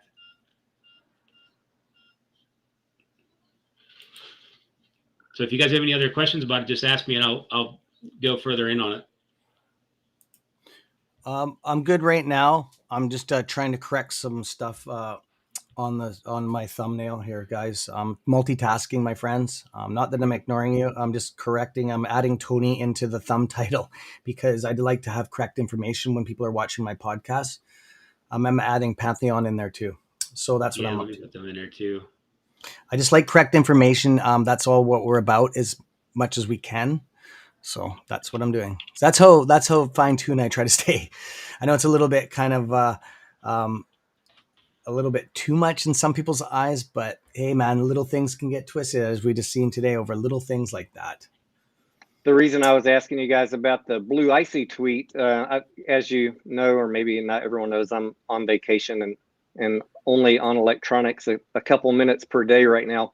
I got on Twitter for a few minutes and saw that tweet, and I knew it had to be like him throwing a barb at you guys, taking something out of context. But I wasn't going to go listen through a 3-hour Froggy podcast to try and find the context. So I was just asking, like, are you guys planning to address that at some point? Because they're having a field day over there in Twitter trying to make this into something that it's not.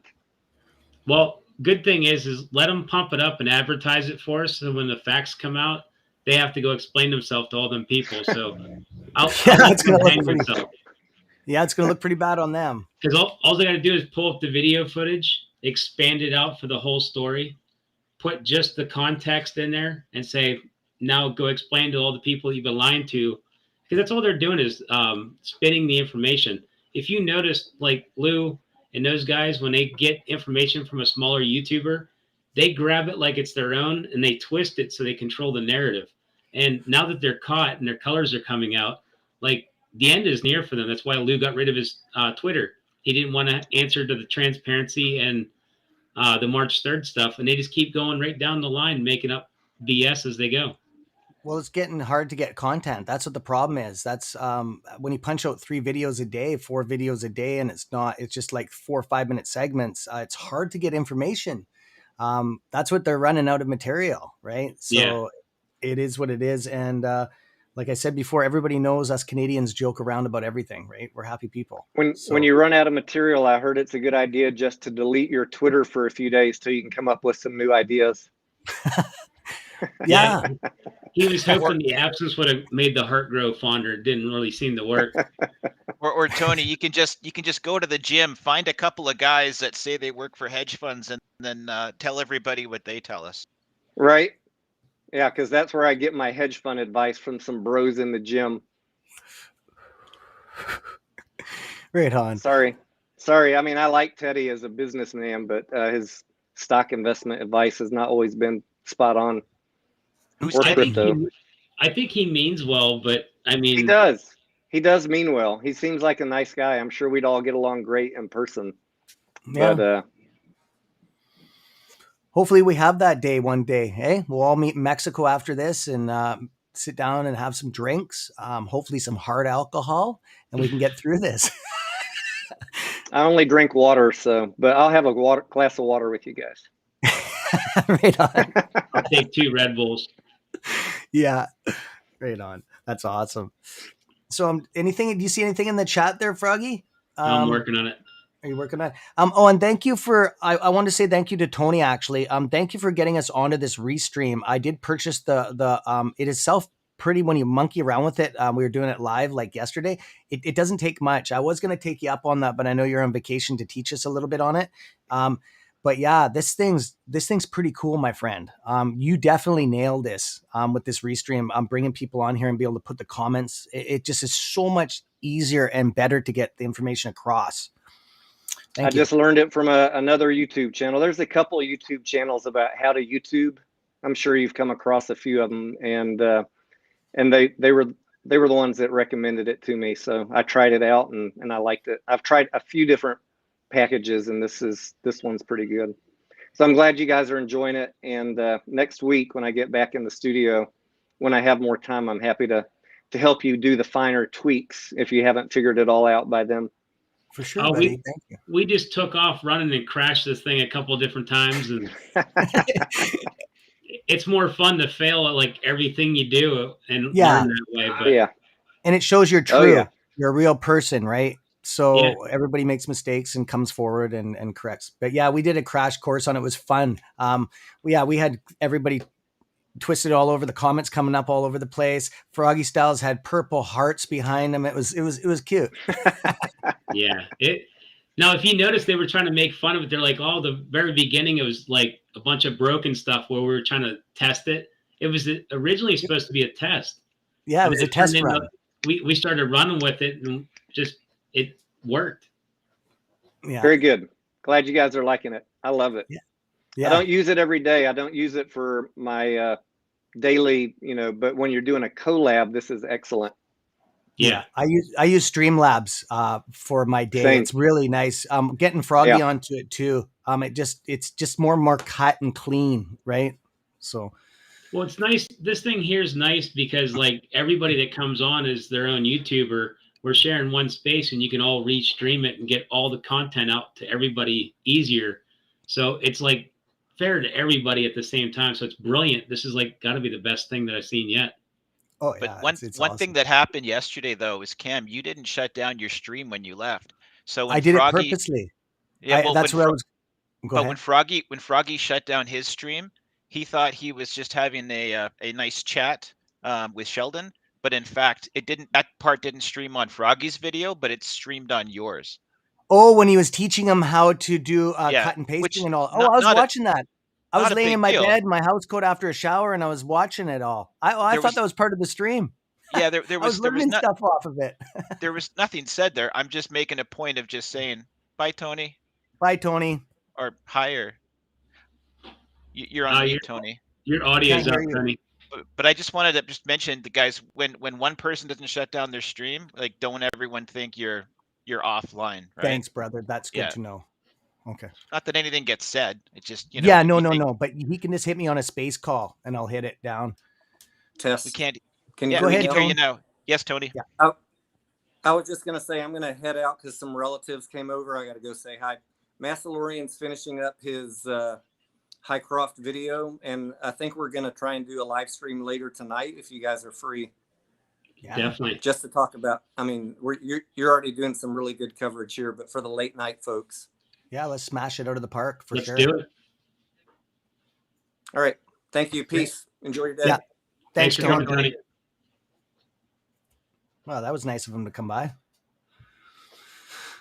Okay, so wow, this is turned into. This was supposed to be another test run for Power Hour, Froggy, and it turned out way better, man. This just gets better and better and better, man. I'm loving this. So Cam, we got to do the next part of the test. The last time the guy from New York City went off on Tony's subscribers jumped up like 1,000 in one day. So now that they've done something on you, just take a look and see if your subscribers. Dude, they have. They have. Well, they fucking went off the wall, dude. These guys are doing you a favor.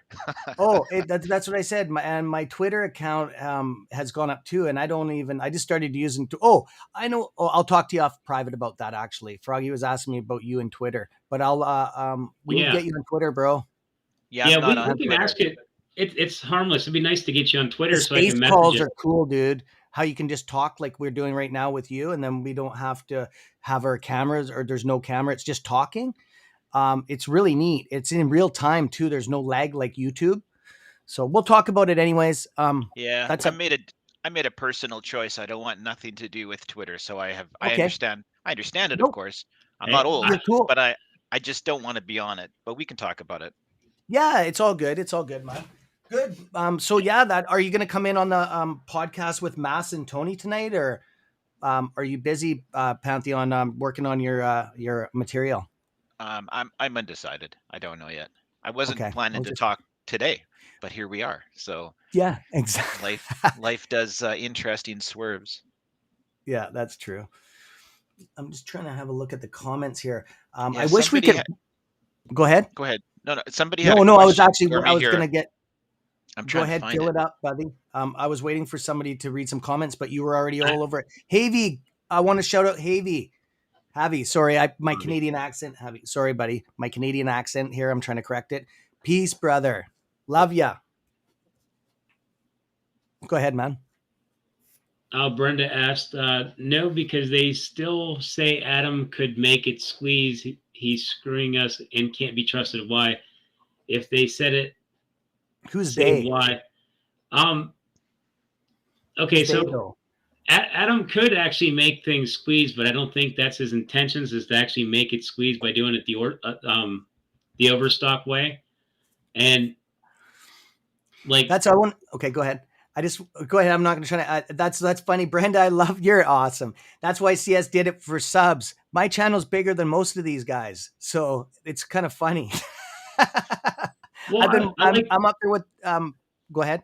I like the blunt questions because I like the challenging questions. So like, everything's up for debate at this point, whether, whether the mining thing is going to be good for it or not. I mean, it's going to be one of them things we have to wait and see. I think it's a good thing because I'm already looking at, silver, nickel, and like metals and stuff. I mean, I'm not looking at gold. Obviously, I think silver is a better investment. But I mean, when you start talking about bigger companies that have a lot more money, they probably look at gold because who's going to want to move around all that silver equivalent? So, yeah, it's going to be up for debate on like everything he's done, but whether it's going to make a difference, but you can see it's making a difference. It's just, you have to be forward thinking. And one thing that Adam Aaron is really good at is business. And the fact that he's doing business moves and these are offensive, it seems like it's helping him by having a good offense is making a good defense against the shorts. So we got earnings coming up. I know that probably conflicts with what I've said in the past on different things, but you can see the moves are being made, and to me they seem positive. Like I've went and tried the chicken nuggets. I like them. Waiting for the popcorn. I like the mining thing, whether it works out or not.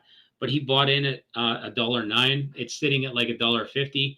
Clearly made a profit on it, so he can sell it right now, back out with a profit, and it would be a win-win for us.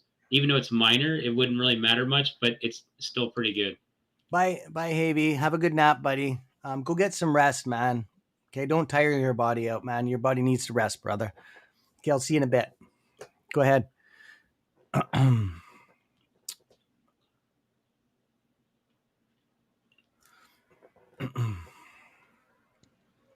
Can I jump on an earlier question? You can. About 10 minutes ago, we got a question here for me from Mike Milspug.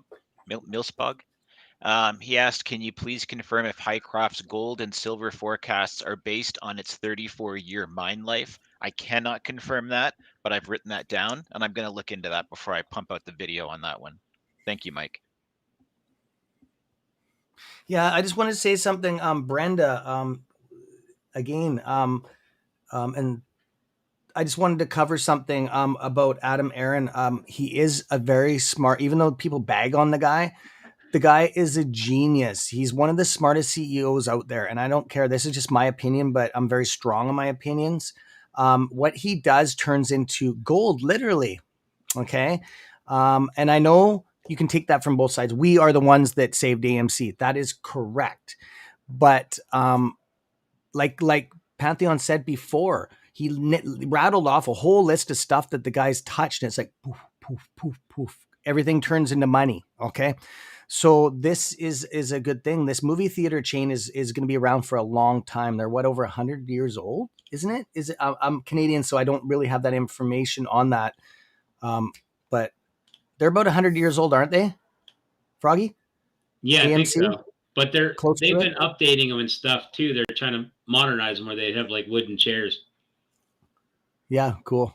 That's good. You look at them, those chairs look kind of nice in some of them theaters. Yeah. They look like lazy boys. They're kind of comfortable looking. And having those HEPA filters in there, even without the virus thing going on, having the clean air in there, man, we don't even have that in Canada. That would be awesome, man. Yeah. Here's a question by Fred. It says AA has stated himself there would be legal ramifications in order to do a share-based NFT. Reading between the lines, we could lead one to believe that he don't want the hassle. That's most likely what the case is, because even though he could win it in court, I don't think he wants to deal with it in court. I think he has a different plan, which instead of wasting time and money in court, he'd rather, I don't want to say waste it in like a mining company, but it's money invested is better. And he even said before he'd rather do it the right way, which is just basically drive the stock price up and defeat them in the long run. So that's one way or another, they're still screwed anyways, whether it's today, tomorrow, or next year. The company is not a bankrupt stock. It's not, there's no fears of bankruptcy. We're actually forward thinking right now, looking at profitability. He's already buying more theaters. He's, buying little pieces of a business here, and he's got a lot of money in the bank. He's restructured a loan a certain way to where it's easier for him to pay off and still possibly be profitable. So, I mean, whether it's today, tomorrow, or next year, it's inevitable. They're going to have to buy their position out and leave. Talking about the shorts. I'm going to hit CSI back up again with, actually, could you send me that link, please? And I'll hit him up if you want to. Actually, it would be the same link as you sent me. I can resend that, can't I?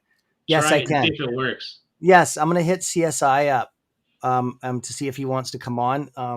He's on what, Central Time, I think, isn't he? I think he said. I do see one question here, Pantheon, and maybe you could answer. It's from Freedom. Maybe you could pull it up there. It's the time date was 14/19/28. That's what the time was there for you, Froggy. I'm going to leave this one for Pantheon. Can you guys answer this one? Why? Timestamp on what? Go ahead. What's your timestamp on what? Why 14/19/28. that hedge funds, they're done / So he's saying, guys, answer me this 14/19/27. Yeah.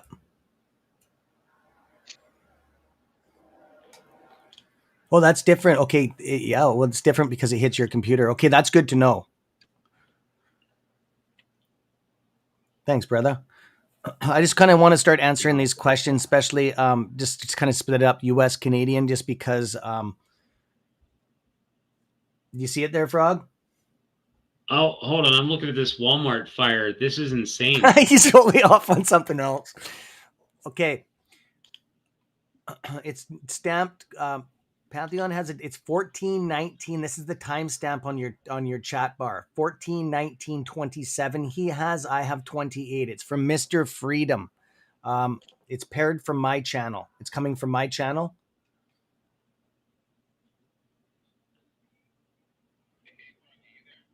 And we can move on until you find it. Sorry about that, buddy.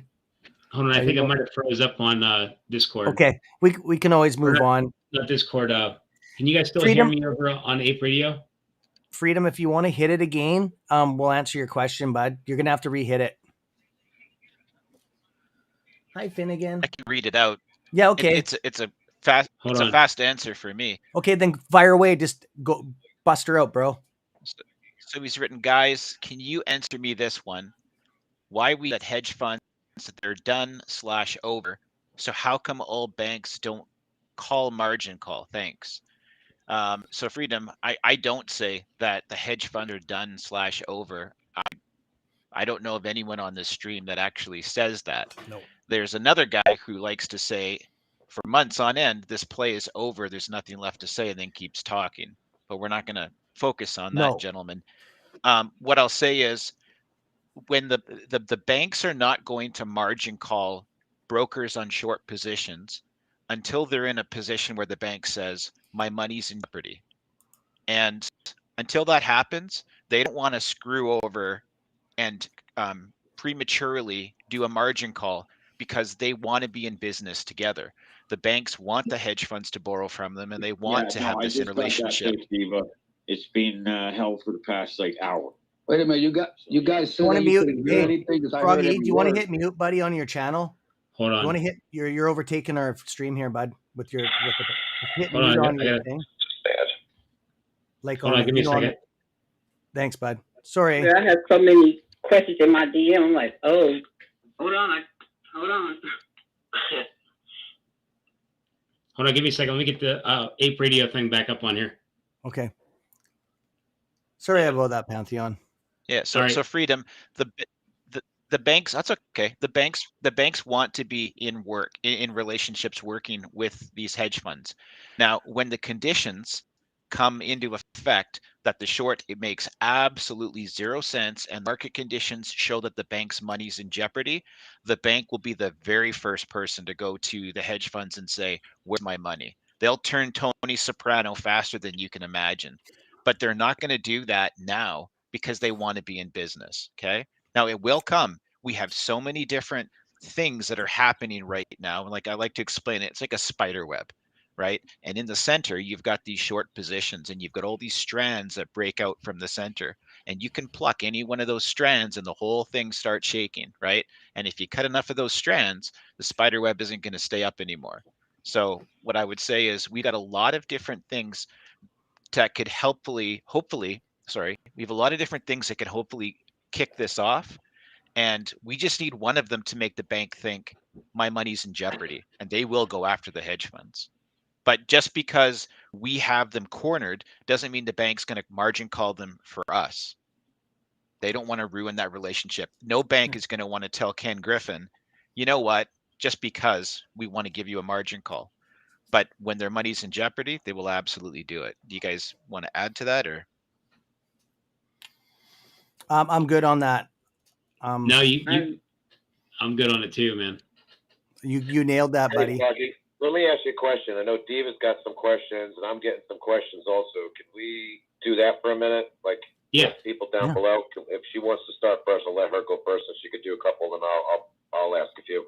Yeah, go ahead and ask some questions.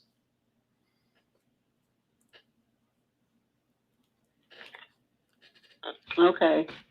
It says, Froggy, was this done to keep the rich richer, cut out the middle class, and keep the poor poor? What was done to keep the rich richer? The COVID? The mine. Oh, the mine? I don't know. I don't know if that would.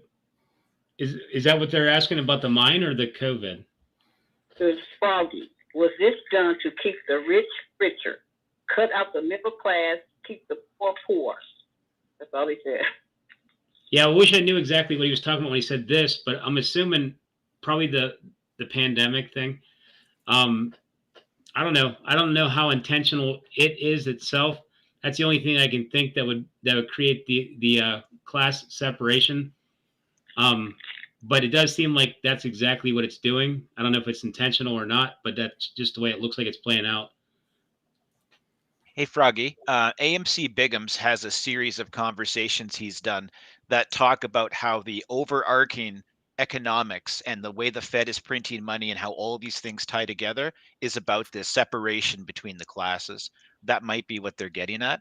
And if you think that it's all tied together into, obviously it is for the amount of shorting they do, the easy money they get from the Fed just keeps pumping money to cover their behinds.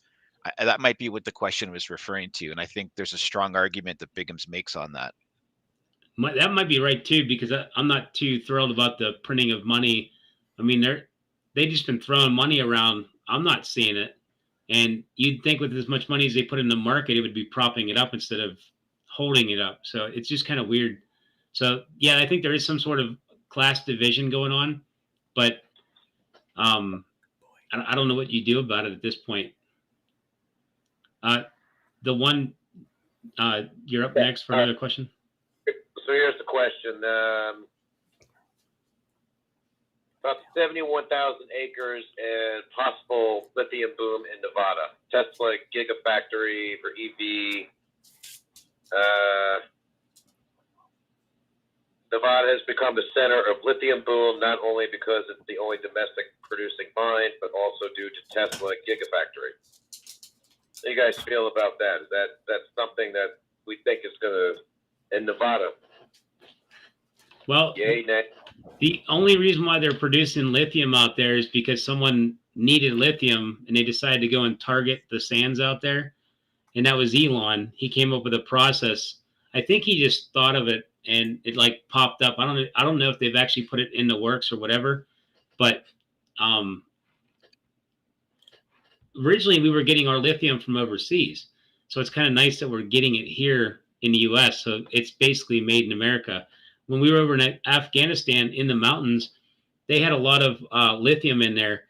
When they went and attacked them mountains looking for Osama bin Laden, when they were attacking the mountains, it exposed all that lithium. They knew it was there way before they attacked those mountains. But when they left, I don't think they took much of it. I thought they took $3 trillion in lithium, but maybe they didn't, because it's kind of confusing. They've been there for a long enough time. I'm surprised they didn't take it, but I hope that helps. Yeah, I guess it's going to be one of those double-edged swords. You know, you've got on one side, harnessing storable renewable energy, but on the other hand, it comes with environmental and social costs, and communities where the raw materials for the storage are going to be located, etc. So, I guess I don't know, this debate about the new renewable energy or a different way to do things. I mean, that's the biggest gripe that I have with Biden right now. He's out here asking for everybody to think of new ways, and once the SEC to start pushing for environmental and new stuff, but let's go out and ask every other country to send us oil so they could screw up their country. In the end, it affects everybody. Yeah. Now, if I remember right, the process that Elon's trying to do with the sands is they're mixing salt or something in there, and then the salt pulls up the lithium, and then they wash away the salt somehow, and it leaves the lithium. I don't know exactly how it works. He explained it, and I thought it was brilliant. So I'm not exactly sure if that's how it's done to the T, but I know he mentioned something about it being kind of a easy process. I really don't know at that point, but I think it is kind of nice that he said there's enough lithium out in Nevada that he can make cars for everybody in the U.S. So hopefully that's true. Okay, this is from Eli.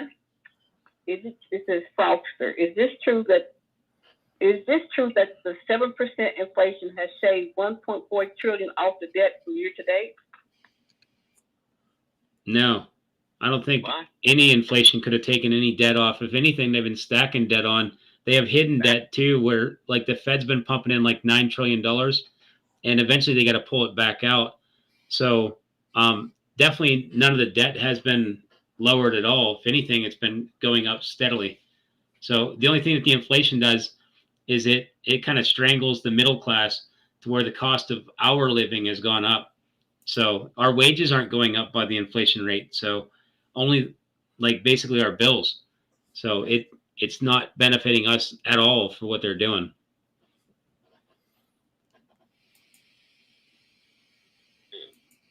Thing that I wonder too is if the government's spending our money and they're racking up this debt, why don't they pay it back instead of putting it on our backs? I mean, we didn't really agree to it. We just kind of elected the wrong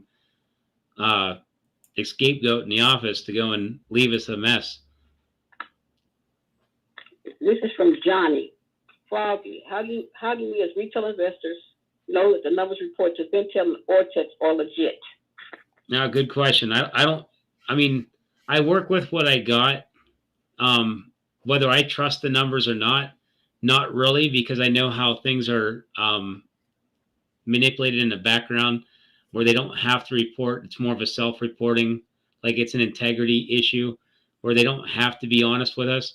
And even though Ortex is probably doing their best to produce best numbers, I guarantee they're not getting the best numbers from like all the hedge funds and stuff like that. So we're stuck doing the best we can with what the best they can. So I honestly wouldn't trust the numbers and hold their weight in gold, but we still kind of rely on them.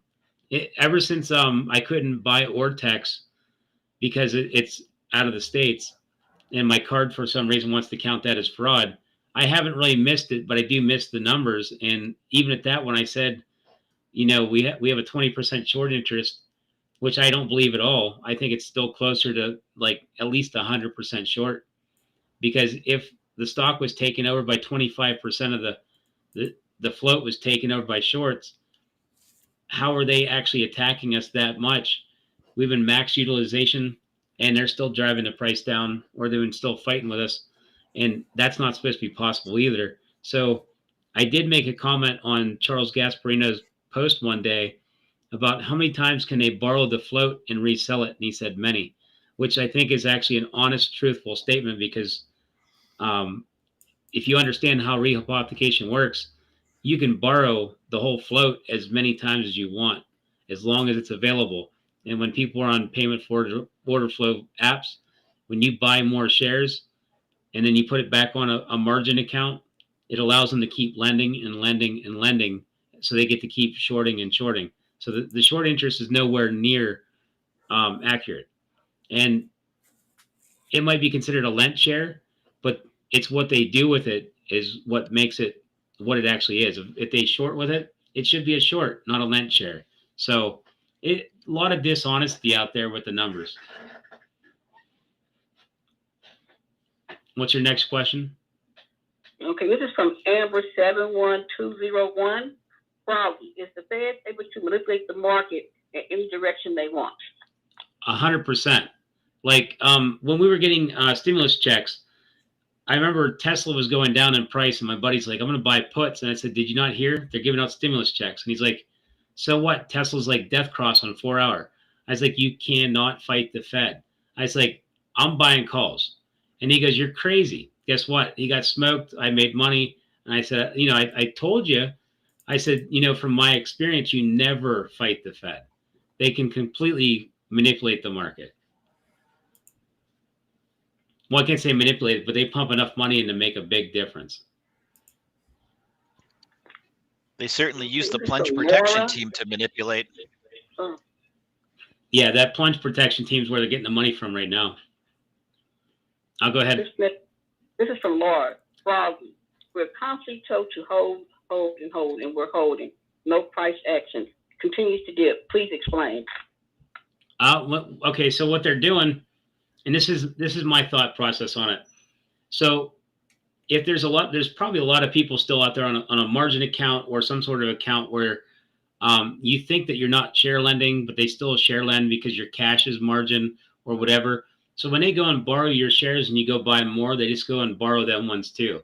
So every time that you buy it, like a stock, if you're not secured, there's a good chance they're going to borrow it again, reuse it to short the stock down, and they rinse and repeat it. Now, I think there's more to it than that, like the FTDs that aren't being covered and stuff like that. So you're getting this infinite loop of borrowing shares. And like, since everything's done in percentage basis, like we don't know what the actual percentage base is. So if it's like 20% of the shares are lent, but the float's actually sitting at 5 billion shares, I mean, it's technically 20%, but we don't know what the actual float is.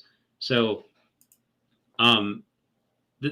what's happening is when there's no shares out there available, the volume should keep dropping. And as they keep pumping in the shares, they're the ones stimulating the stock price, or not the stock price, but the stock volume. And they're also driving down the stock price while doing that. And eventually there's going to be a diminishing return. They can only go so low before it costs them too much to do it.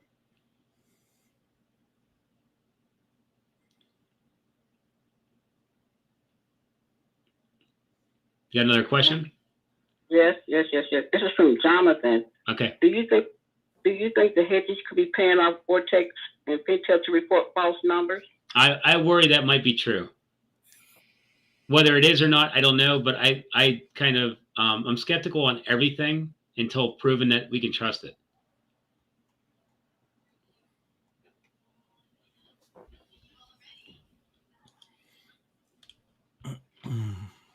Okay, this is from Elizabeth. Do you believe that do you believe the Fed know what's going on with inflation and cost inflation? Hold on, read that one again. It says, Froggy, do you believe the Fed knows what's going on with inflation? They cause the inflation? 100%. Like, if you know that every time you turn on a printing press, that you're going to crank the inflation and hurt the middle class, and you still turn it on anyways, I mean, intentional damage. I mean, that's exactly what it is. The gas prices that you're seeing, that's from inflation. Food cost, that's inflation. When they start shipping order delays, where like Walmart, you have to go get the algae in order to be able to deliver their products, which it doesn't really matter anyways. When you create those shipping order delays, that causes a supply and demand issue, which raises the price. When you do everything humanly possible to basically cost the middle class more money, I mean, in my opinion, that should be labeled as treason, but it's not. They get away with it because it's like a legal loophole, and they call it basically capitalism. And it's we all see what they're doing. It's plain as day. Like, they should just step out of the way, let the economy work the way it was intended. Prices would go back down, and they should stop pumping money in because nobody asked them to put $9 trillion in the stock market. If it's going to crash, let it crash. You know what I mean? Like, why would you take money from basically the middle class, turn around and prop up the market, which ends up hurting the middle class because of the inflation, and it's going to crash anyways. So eventually they're going to have to pull that money out, which is going to be, are they going to rug pull the market, or are they going to keep printing until we can't afford it anymore? So, I mean, there's only two choices. Either they have to let it crash, or they're going to have to bankrupt us all. Maybe they're just teetering the line and they're going to just kind of play that double-edged sword. Who knows? And Froggy, we've got Jerome Powell making comments like inflation is transitory. We've got Janet Yellen, who used to be in the Fed, making statements like the printing of money is not causing inflation. These people are not stupid. They know exactly that's how inflation gets caused. And by them lying through their teeth, by crony capitalism, they know exactly what's happening. They're lying to us. It's just like when Biden says, "Oh, you think it's because of reckless spending or whatever." He goes, "That's not the reason." I'm like, "You're full of it. That's exactly what it is." But they can sit there and lie through their teeth, and nobody's holding them accountable. I hope when election time comes that everybody remembers who these people are, and we vote them out so we can get back to being normal again. Okay, here's one from the 8th Dr. Froggy. Is this mess done with the world economy done on purpose with inflation and COVID? That's a tough one. I'd hate to say that COVID would be intentionally done because that's not morally right. The inflation thing, if I remember, they gave them the excuse to print off a ridiculous amount of money. And as you can see, the whole, C-19 thing just kind of went away quickly. Now it's circling back, supposedly popping up over in China. And it's bringing questions on the severity of it. I know that some people are going to say, yes, it's severe. Some are going to say no. I mean, I got the shot and I still got sick. So it doesn't really make any sense. What did it protect? It just made somebody a bunch of money. Look at Moderna, 60-some% profit. I mean, they were making money hand over fist. I'm pretty sure Pfizer was doing the same thing. So it sounds like more capitalism, like, to its fullest.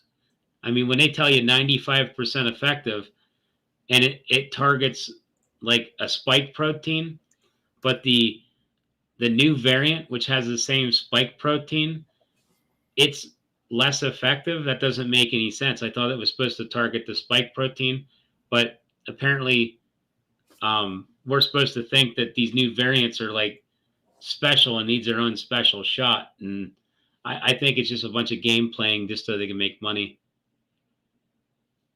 Okay, that was my last one. Toby has a question.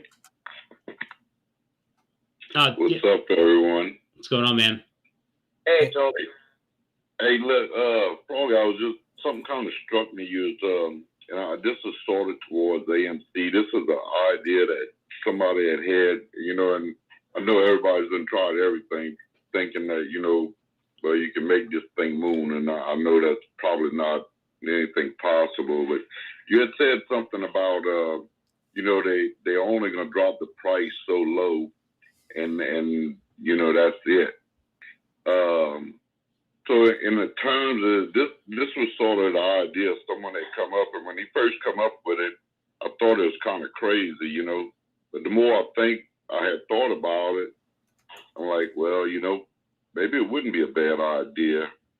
And so this was the thought that he had said something about doing like a 2-to-1 or 3-to-1 split And in that scenario, it would give everybody that has shares, 3-to-1 more shares.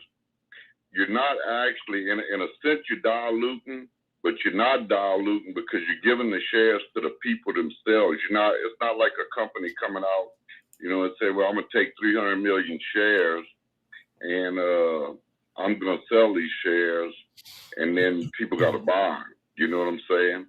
So in the sense of doing a 3-to-1 split, you're going to drop the price. Say it's at 15 right now. You're going to drop it down to $5 a share, which will increase the amount of shares that they have to cover by three times. And also, you're going to turn around and increase the people's ownership in the shares. And you may be bringing it down lower than what they want to try to drop it anymore. What is your thoughts on something like that? I'm not sure if the share split would be necessary, because when we get to a positive earnings and we get that positive penny or nickel or whatever it is, like they can't even drive the price down to the point where it can get delisted, because it would make logically no sense. So Adam Aaron would have one heck of a case on his hands against every person that's shorting it. And I'm pretty sure at that point, they would end up paying off AMC's debt that way. But I mean, I've never heard of a stock being almost profitable or profitable that got delisted. And that's the only way they can get out of this, is by delisting it. So what he's doing is trapping them in. There's so many different things he can do, but it's interesting what he's planning on doing. I think he's planning on just growing through it and driving them out. So I guess my question is more, do you think it would be good to do like a 2-to-1 split or a 3-to-1 split? I mean, we know it's not going to delist. And if it goes down to $5 a share, you're going to have more people buying into it. And you're going to end up with more shares. The only problem about doing a split is right now, and this is my calculations, I came up with AMC's worth $13.20 a share based upon asset value plus the cash that he's got in his war chest minus the debt divided by the total of shares, and it comes up with $13.20 or $13.22. And if you divide that by like 3, it will get us that much closer to that fine line of getting too close to delist. If anything, I'm not sure if that would actually make a difference, because all the numbers change in an exact ratio, and I'm not sure if that would actually make any benefit, even though it would give us more shares. It also dilutes us to a certain point. Like, it doesn't dilute us, but it lowers the price of the stock down by whatever the divisible number is. And like I said, I'm not sure if it would make any difference on it. I think if anything, a dividend would make a huge difference, like a 20 cent or a quarter or something like that. I think that would right there, it would cause some problems. Now, from what I understand, I'm not sure if anybody here could back me up on it. When you do a dividend, doesn't that allow the feds to oversee like stock count and stuff like that to make sure that everything is official or legal? Isn't there some sort of thing in there? Taxes are implemented on it, and they keep a strict eye on it. And there's no synthetics, because if there's a synthetic, the feds are involved immediately, and there's shit that hits the fan, because it's taxes. You know how the government are about their taxes. And it just, if there is any synthetics, they're squashed right away. The people get charged. They'll be indicted right away that have implemented that, or the firm or the broker that tried to infiltrate the. I know a lot about this stuff. That's why I'm into dividend plays really big on my channel. So I just wanted to say that. Don't you like how I say That's a Canadian thing, by the way. I do it too. I'll be watching my video and I'll say like 5 times in 5 minutes. I'm like, man, I gotta stop that. I know. I said the same thing too. So yeah, I just wanted to say this 8 Radio Nation thing that you got going here is pretty cool, bro. I really am intrigued by it. Definitely. I'm sorry about the guys. I just want to say one thing. There's a lot of questions coming up in the chat. You can just be very patient on this. We're just trying to give everybody a chance, and I really appreciate your patience in the chat bar. We will give you a chance to talk. Just hold off on your chats, or else your fingers are going to wear out from typing. Okay. Yeah. Did that help answer your question, Toby? Yeah, I appreciate it, man. I was just, like I said, I was just, sort of thinking maybe it might give these guys, if they end up with more shares that they have to cover, and then they can't drop it no more than $5 or whatever because of the price, and they're not making money, the options, because I'm sure that they're making money off of options and everything else. Oh yeah. And floating this thing, but if you get to a certain point, and it's not worth them trying to drop it anymore, and then they're gonna end up with more shares. They may say, well, you know what, they fixing to do this.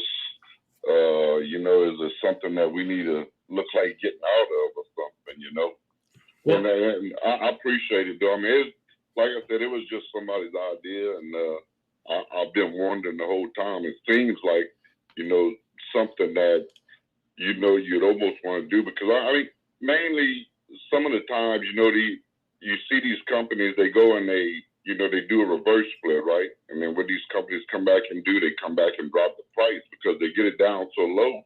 But when they get it down so low, they stop shorting it because it's at that price. right. So then they go and do a reverse split, bring the price back up, and then now they can short some more, Same thing with the other way. Normally your price is more higher when you do a 3-for-1 split or whatever. It drops the price down, never this low maybe, or maybe sometimes it depends. Excuse me. But then when you give more opportunity for people to come in and buy more shares and everything, like I said, it was just a thought. I do appreciate it though.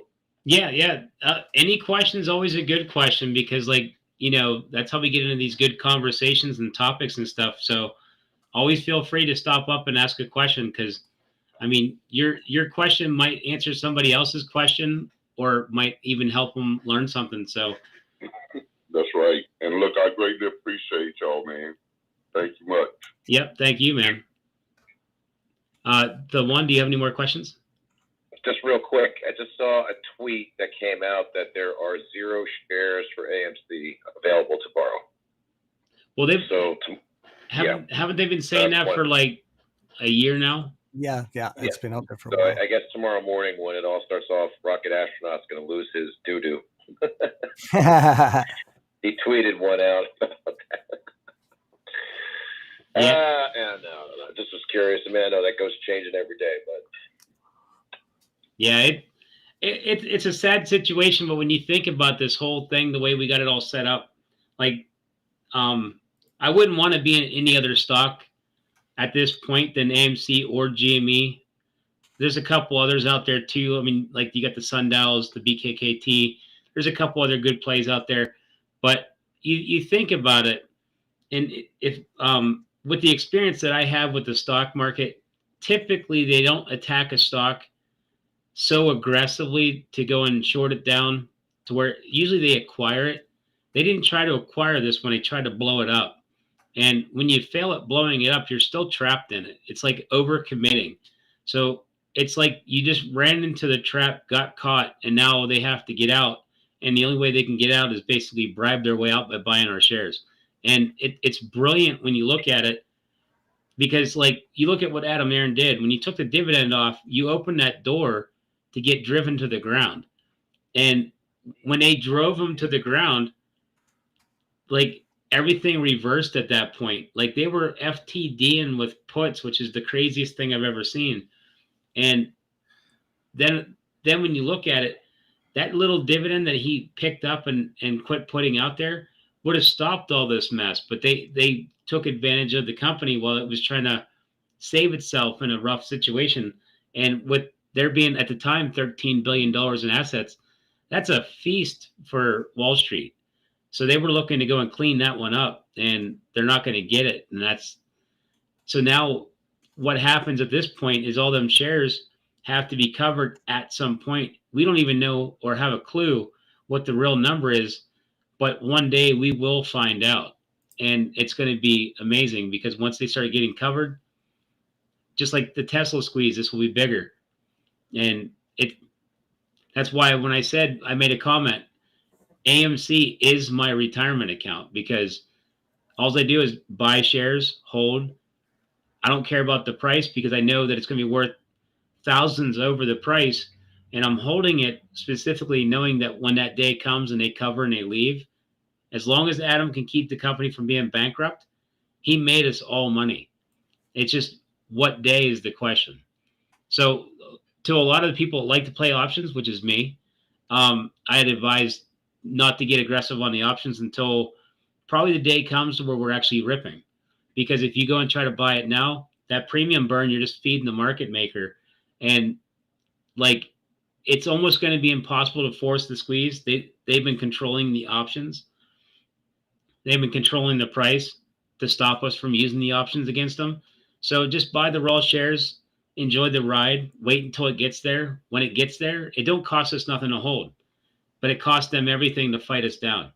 Eventually, they're going to either burn themselves out, blow up the financial system. Something's bad's going to come of it. There has not been a stock or stocks that have been forced to cover that didn't go bankrupt from this kind of shenanigans. I mean, look at Blockbuster. Blockbuster went out the same exact way. Can you imagine if we would have stepped in, saved it? The short squeeze from that would have been AMC or GME, but nobody noticed it. So it disappeared. And I can only imagine Toys R Us was probably the same exact thing. So the fact that we caught on, timed it perfect, we waited till the last minute to do something and save the company, and we're going to get rich in the process. If you look up how a short squeeze is actually caused, it's a company that is near bankruptcy that fails to go bankrupt. It's a complete reversal, and it traps the shorts in there. And like I said, that's the best thing that could ever happen to us. Okay. All right. I agree. Froggy, I have I just want to answer a couple. Can I have a minute, dude, just to answer a couple questions here? Yeah, go ahead. Just keep that on though, because I want them to hear this stuff. There's a couple questions coming in here about the dividend between AMC. It won't happen, guys. It's because in Kansas there's rules and stuff and regulations. It's to do with Pantheon knows a little bit more about this than me, but I'm just going to elaborate on it. And if he wants to take over, he can. There's a bunch of stuff that's stopping that. Okay. Kansas is very strict on some rules. I think it's because of debt load and a bunch of stuff on that. Pantheon, do you want to elaborate on that? Because you actually made a video on that. And I didn't make a video on it, but I did. Sorry, you know information on it. Sorry, correction. No, that's all good. I did talk about it, but we're actually incorporated in the state of Delaware, where the head office is in Kansas, but the company is incorporated in Delaware, which most companies do. So we have to actually follow the state of Delaware's requirements in regards to issuing dividends, not Kansas. So that's one thing. Okay. And I'm still digging into that a little bit deeper to find out what the issue is, because I believe it was AMC that said previously that it was dividend covenants. Or debt covenants that required the dividends not to be able to be issued. But they've carried $2 billion of debt throughout the entire 2010s, right? From 2010 to 2020, they had about $2 billion in debt since they got IPO'd in 2013, 2014. So I'm not exactly sure that in more detail. I need to look into it some more. Okay. But Thank you, buddy. Regards, yeah, but I mean, I see this question that keeps getting littered through here about overstock with the digital dividend. And I see this in every live stream I'm in. There's about 55,000 questions. Did you watch Astro's video on the NFT, that NFTs aren't actually a dividend? I'm sick of seeing that question. No, I did not watch Astro's video. I don't watch Astro. Sorry, guys. Go ahead and unsubscribe if you don't like it when I say that. But I am going to say this. The overstock lawsuit regarding digital dividends wasn't won by Overstock for that component of it. whether or not you define a dividend as a dividend, it was dismissed. So the court case, and I'm reading about I've got it on my other screen. I'm looking at it right now. So the short sellers were trying to argue that you couldn't lock it up for 6 months. They were saying it has to be registered as a security, and therefore it would become something that anyone could buy, and the short sellers would then be able to buy it to cover their short position, because when you issue a cash dividend, the short sellers have to pay the cash dividend or close their position, one of the two. And they were arguing that it needed to be registered as a security, which therefore would allow them to buy it and not wait 6 months for its effectiveness of being locked up. The court didn't even address that question because the resubmittal didn't even get past that first hurdle. What happened was that they were trying to prove that oversight committed fraud, and the judge said this fails to add any new evidence, suggesting that, and I'm reading the filing, guys, fails to add any new allegations suggesting that the digital dividend or the disclosures regarding the digital dividend were deceptive. So the judge dismissed it. There was no ruling. It is still yet to be determined. So, you know, I got no hatred towards Astro. I just can't watch everybody. And if that's an unsatisfactory answer, I'm sorry. But no. That was killer. You're spot on, because I read the same exact article. In one of those articles about the overstock thing, it does state that the NFT is not a security, so the SEC cannot regulate it. So in the Astro video, is actually on like one of his live streams before he made that video. When you call an NFT a dividend, Adam Aaron can't issue a dividend. So, but he can issue awards like the NFTs that we got. Oh, where'd he go? I think he might have lost connection. Oh, there he is. You back? Who? Oh, Pantheon? I'll give him a second. It's okay. He might log. Oh, there he is. I think we were both having data because I was having, it must be a thing for in Canada because my stream went down too for a bit. Go ahead. Yeah, I was wondering, you started moving and he disappeared. I'm like, what happened there? It was up in Canada. We must have had a lag. Go ahead, Pat. Oh, go ahead, guys. Well, I'm waiting to make sure he's back because okay, I was talking to him. He's probably reconnecting or whatever he's doing. Okay, Ty asked the question. I can do that while you wait for him to get back in. He said, if there's any chance Amazon or another company buy them out, what would that do to the squeeze? See, I did worry about that for a second, but a hostile takeover is kind of tough because, like, even the shorts couldn't even take over the stock. Somebody's got to buy like a certain percentage of the float, which is way too much, and we're not giving it to them cheap. So, I mean, if Amazon wants to come in and buy it, I mean, $10K per share. I mean, that goes towards anybody, whether it's Amazon, Elon, Joe Biden, China. It doesn't matter who it is. My price stays the same.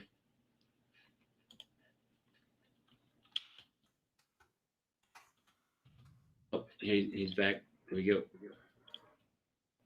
So I wouldn't worry too much about the Amazon thing. That was mentioned before C19 popped up. Amazon was looking at AMC theaters back when it was $2 a share. And that's what drew my attention to it. But I didn't really pay any attention to it because I thought it was actually going to go out. And so when I heard the news that Amazon was eyeing it, I don't know if that was just a teaser or, I mean, it would have made total sense. I mean, $13 billion company, $2 a share, you would have stole it. But like I said, in order to buy out a company, you got to get the shareholders to give up them shares. And I'm pretty sure they won't get enough to be able to take control. Welcome back, Pantheon. Am I back? Yeah.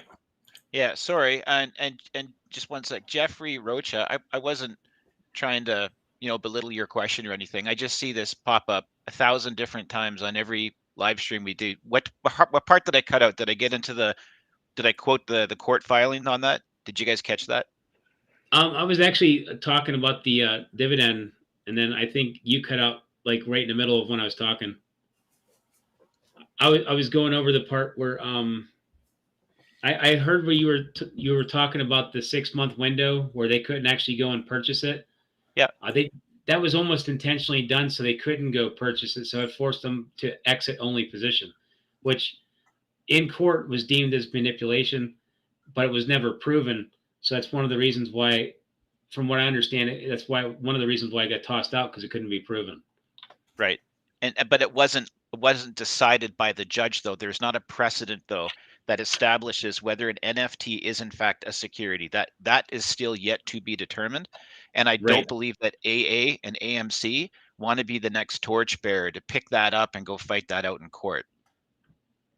Yeah, at this point, NFTs are not considered to be securities, and the SEC cannot regulate those. Now, I'm not sure if you call it a dividend, whether that gives it some sort of definition, and then they can play on it. And that's where Astro was talking. Don't call it a dividend, call it an award, kind of like what Adam Aaron gets his stocks. That's not like salary or whatever. It's considered an award because he's given shares, I don't want to say for free, but it's obviously for earned income, and it cost him nothing. So it's basically an award or a gift or however you want to do it. But sometimes, like if you notice, Adam Aaron's very smart about what words he uses. Like he's very particular on his words. That's to keep him out of legal action.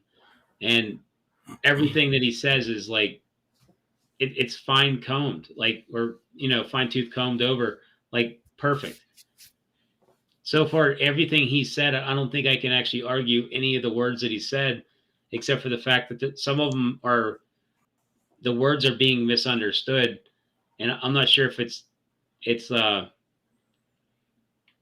don't know. It's the facts are there if you read it for what it is and you understand it, like what we were talking about for the gold and the silver process thing, where certain words are being used and didn't mean exactly that certain number. That's usually how they do it with business anyways. They use certain words to make things look better or less better. It's just sometimes it's a business thing.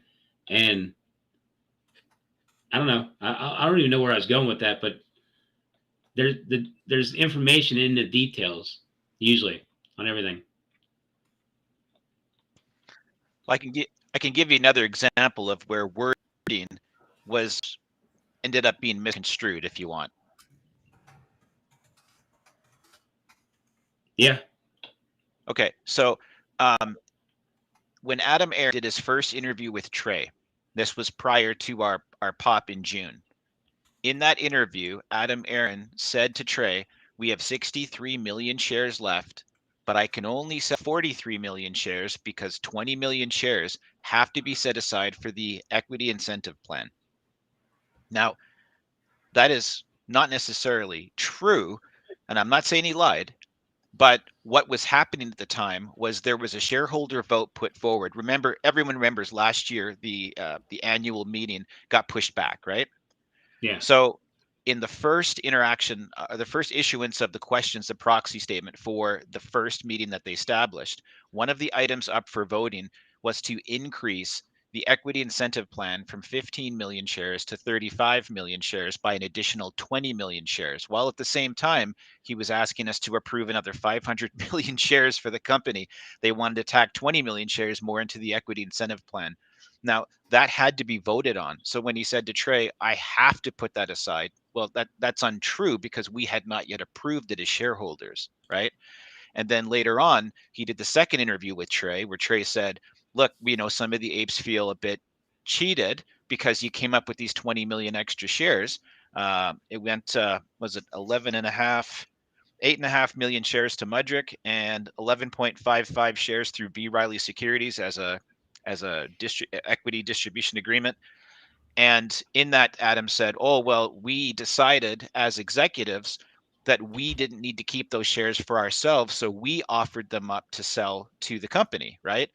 Now, that's true, but the thing is, that wasn't the executives' generous decision to offer that up. Those weren't even their shares. We had to approve it. And if you look at the voting results, it didn't look like that was going to get approved anyways. Right. So, but that's just a thing of wording, and that's where Trey got confused. And I understood because I was in the same boat as Trey at the time when he did his second interview. and was asking the question, where did these 20 million shares come from? So again, that's and this is not to spread FUD about AA. I'm just explaining another situation where people hear one thing and then they see another thing and it just doesn't seem to add up because sometimes it's not clearly explained. Yeah. The thing is a lot of the things that come out seem like it's cryptic in a type of way, and a lot of people are looking at Ryan Cohen when he goes and says something. It's always cryptic. So then when Adam Aaron says something, we're kind of expecting it to be cryptic, but it also has a different meaning than what it appears, like the vested amount of shares. And like a lot of people didn't understand what vested meant. And like it's not invested, it's vested. And there's so many different little words. I kind of wish it was more spelled out in layman's terms so everybody can understand it, so there wasn't that confusion. I mean, but there's going to be confusion anyways, just because a lot of people don't understand everything that comes out. And I guess that's why it's nice to have a group around to go and look at it and brainstorm it and try to figure it out and try to come up with the facts on what it means. So it's nice having a community that does that. So like there's no misinformation going around. Like the mining thing, I think a lot of people are split between is it good or bad. I think it's good. Some think it's bad. I don't know. There's definitely, I wanted to say one thing about that. There's definitely, I just wanted to say one thing about that because I noticed that the chat bar keeps on going and it's off my channel to your channel, back and forth, back and forth. I just wanted to say one thing about this the gold mine. It's definitely, there is one positive, okay, about it that I've noticed. What is this? The second trading day that this has hit the air, isn't it, Froggy? About this mine? Yeah, I think it is second day. Well, look at the price. It's up. Price went up. Yeah. Right? So it definitely put, every time that AMC gets in the spotlight, this price seems to go up. So it definitely put AMC in the spotlight. Okay, so that's I'm like I said, I'm very neutral on this right now. Time will see, and I'm not gonna go back and forth like this. Wish-wash. I'm here to just try to get the information out here, and to do the correct information on it. If there's good information, it'll be disclosed. If there's bad information, it'll be disclosed. Okay, so I'm not gonna pick sides. And yes, in the past, I've said that AA did some has done some stuff, and I've said he's done some good stuff. I'm neutral. Okay, I have said that he is one of the best CEOs on the planet. He is. I'm not going to lie about that. Okay, I'm not going to get on here and go back and wish-wash back and forth. I'm just reporting. I report direct information without spinning it. Okay, so that's all I'm doing. Okay, so I just wanted to, I'm not going to pick sides to Froggy's channel, Pantheon's channel, my channel, Tony's. It's not that you guys are asking me to. It's just I see channels, stuff coming from my channel while we're doing this restream. It's going back and forth, back and forth. You guys, it is what it is, right? It's not going, that's not what this is about. We're all one. We're all one team, okay? So, we all want this to squeeze. Okay. Like most of us have been in this since the beginning. I know that there's tempers, and anger, and is feeling right now. That's normal, my friends. We're agitated. Okay. Everybody, ladies and gentlemen, we're all agitated on this. Okay. But, it's going to have its day. And I just want everybody to know that. Okay. From the bottom of my heart, I believe that. Okay. Or else I wouldn't be here and dedicating all my time to be on these channels, okay, with you guys and hanging out with you guys, and I just want to be very clear on that, okay. So I'm not gonna I'll never pick sides, okay, until I have something that's factual information, okay. I've always rolled like that, okay. That's why I started this channel, and I think that's why a majority of majority of these 8 creators have joined, started this stuff. Okay. The last ones that have started these channels, near that, like as of 6 months ago, Tony and Pantheon, and that, is because of this. We were outnumbered, and I'm glad that they did. We were outnumbered with the incorrect DD was starting to squash us, the ones that were trying to get it straight out. we were getting suppressed. Okay. And I'm grateful that these guys have come on board. It felt like a big weight on my shoulders. I was pushing up. It was starting to really, really get me down. And now I'm starting to come back out again, and I'm feeling less stressed. You have to understand from the amount of pressure that we get from all of these comments. Okay. YouTube is a harsh grind. It's like no other thing on the planet for a job. And I just wanted to say that. Okay. I love you all, and I love all the channels and all the subs and stuff from the bottom of my heart. And I'll always stay like that. Okay. So if you do want to talk about that stuff, and you're just going to get you're going to get the direct information. Okay. From me. And that's all I want to say. I'm just speaking for myself. Okay. I'm not speaking for anybody else on the panel or anybody else in our group. Okay. This is just from me to you guys. Okay. So I just wanted to say that because I've been watching this chat over the last couple days since this restream thing. And I just want to be very clear on that. Okay. And Wolves, you understand me. Okay. And I just wanted to say that thank you for letting that go with that thing that happened earlier. I've not seen one comment on that, and I really appreciate that. You know how I roll. Okay. And I'm definitely what Pantheon said. I'm going to be more diligent on my joking around about stuff like that. But I'm still going to have my sense of humor. Okay. You can't take the Canadian out of me. Okay. Love you guys. Thank you. Ooh. Is there any more questions? Because I was going to wrap things up here because it's after 6, 2 hours after we close. I don't know if it's just me, but I think that's what you guys said today, choppy.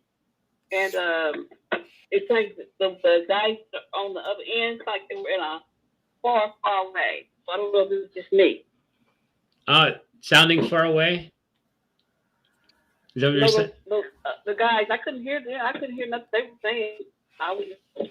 I'll have to get the speaker closer because I put the phone pretty close to the speaker. You guys are hearing direct into the phone, them. So I'll have to get you guys closer for next time. To make sure. The one, are you there? I'm here. Was it choppy to you as well? It was for all of us, but people that were listening could hear perfectly fine. Okay. That's the messages that we got. Okay. But it was choppy to us, yeah. Yeah. On the stream on YouTube, everything was coming in nice, obviously, because that's where it's coming from. But as it was kicking through over to here, it was a little choppy for us up here at the top. Let me see if I can make an adjustment there to make that happen better.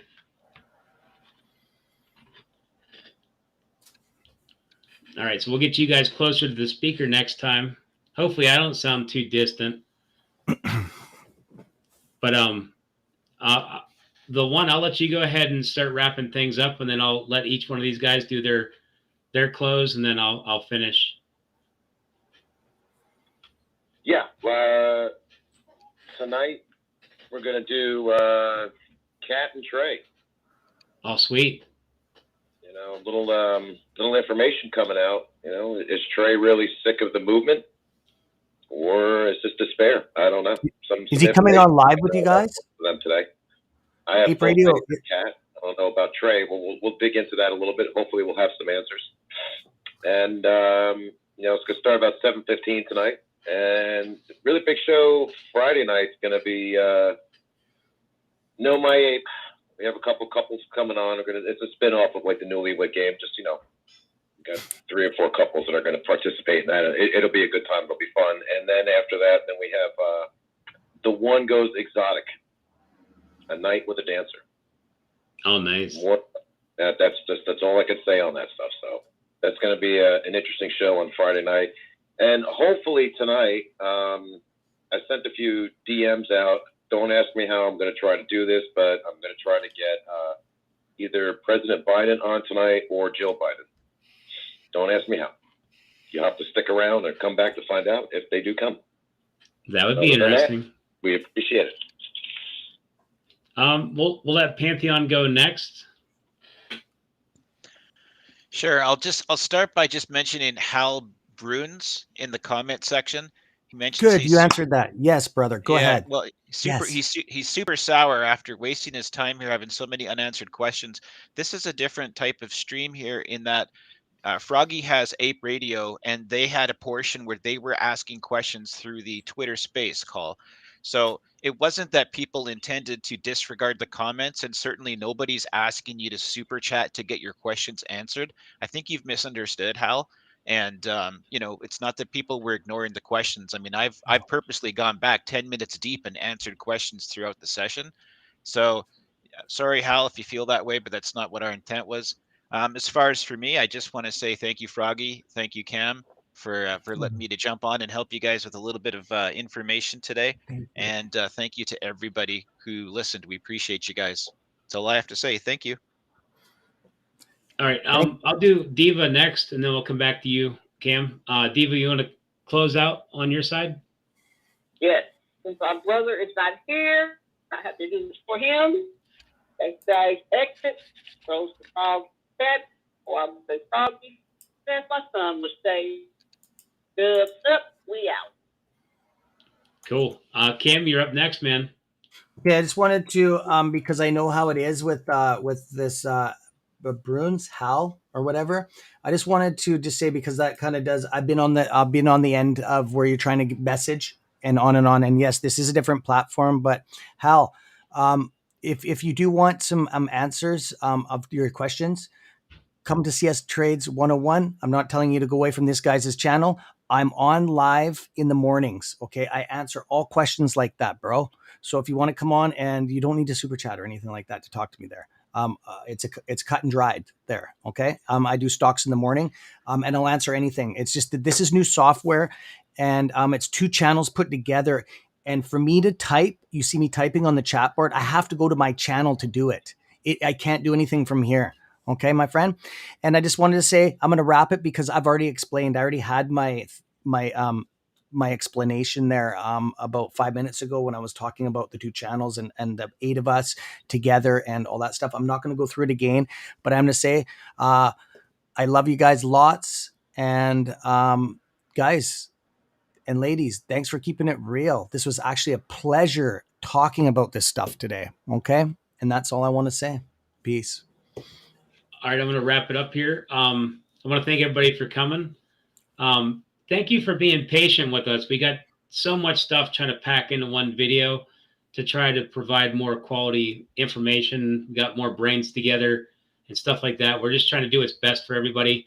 I know there's a lot of questions. There's a lot more people watching. I mean, you figure I got like 100 on mine. Cam's got 100 on his.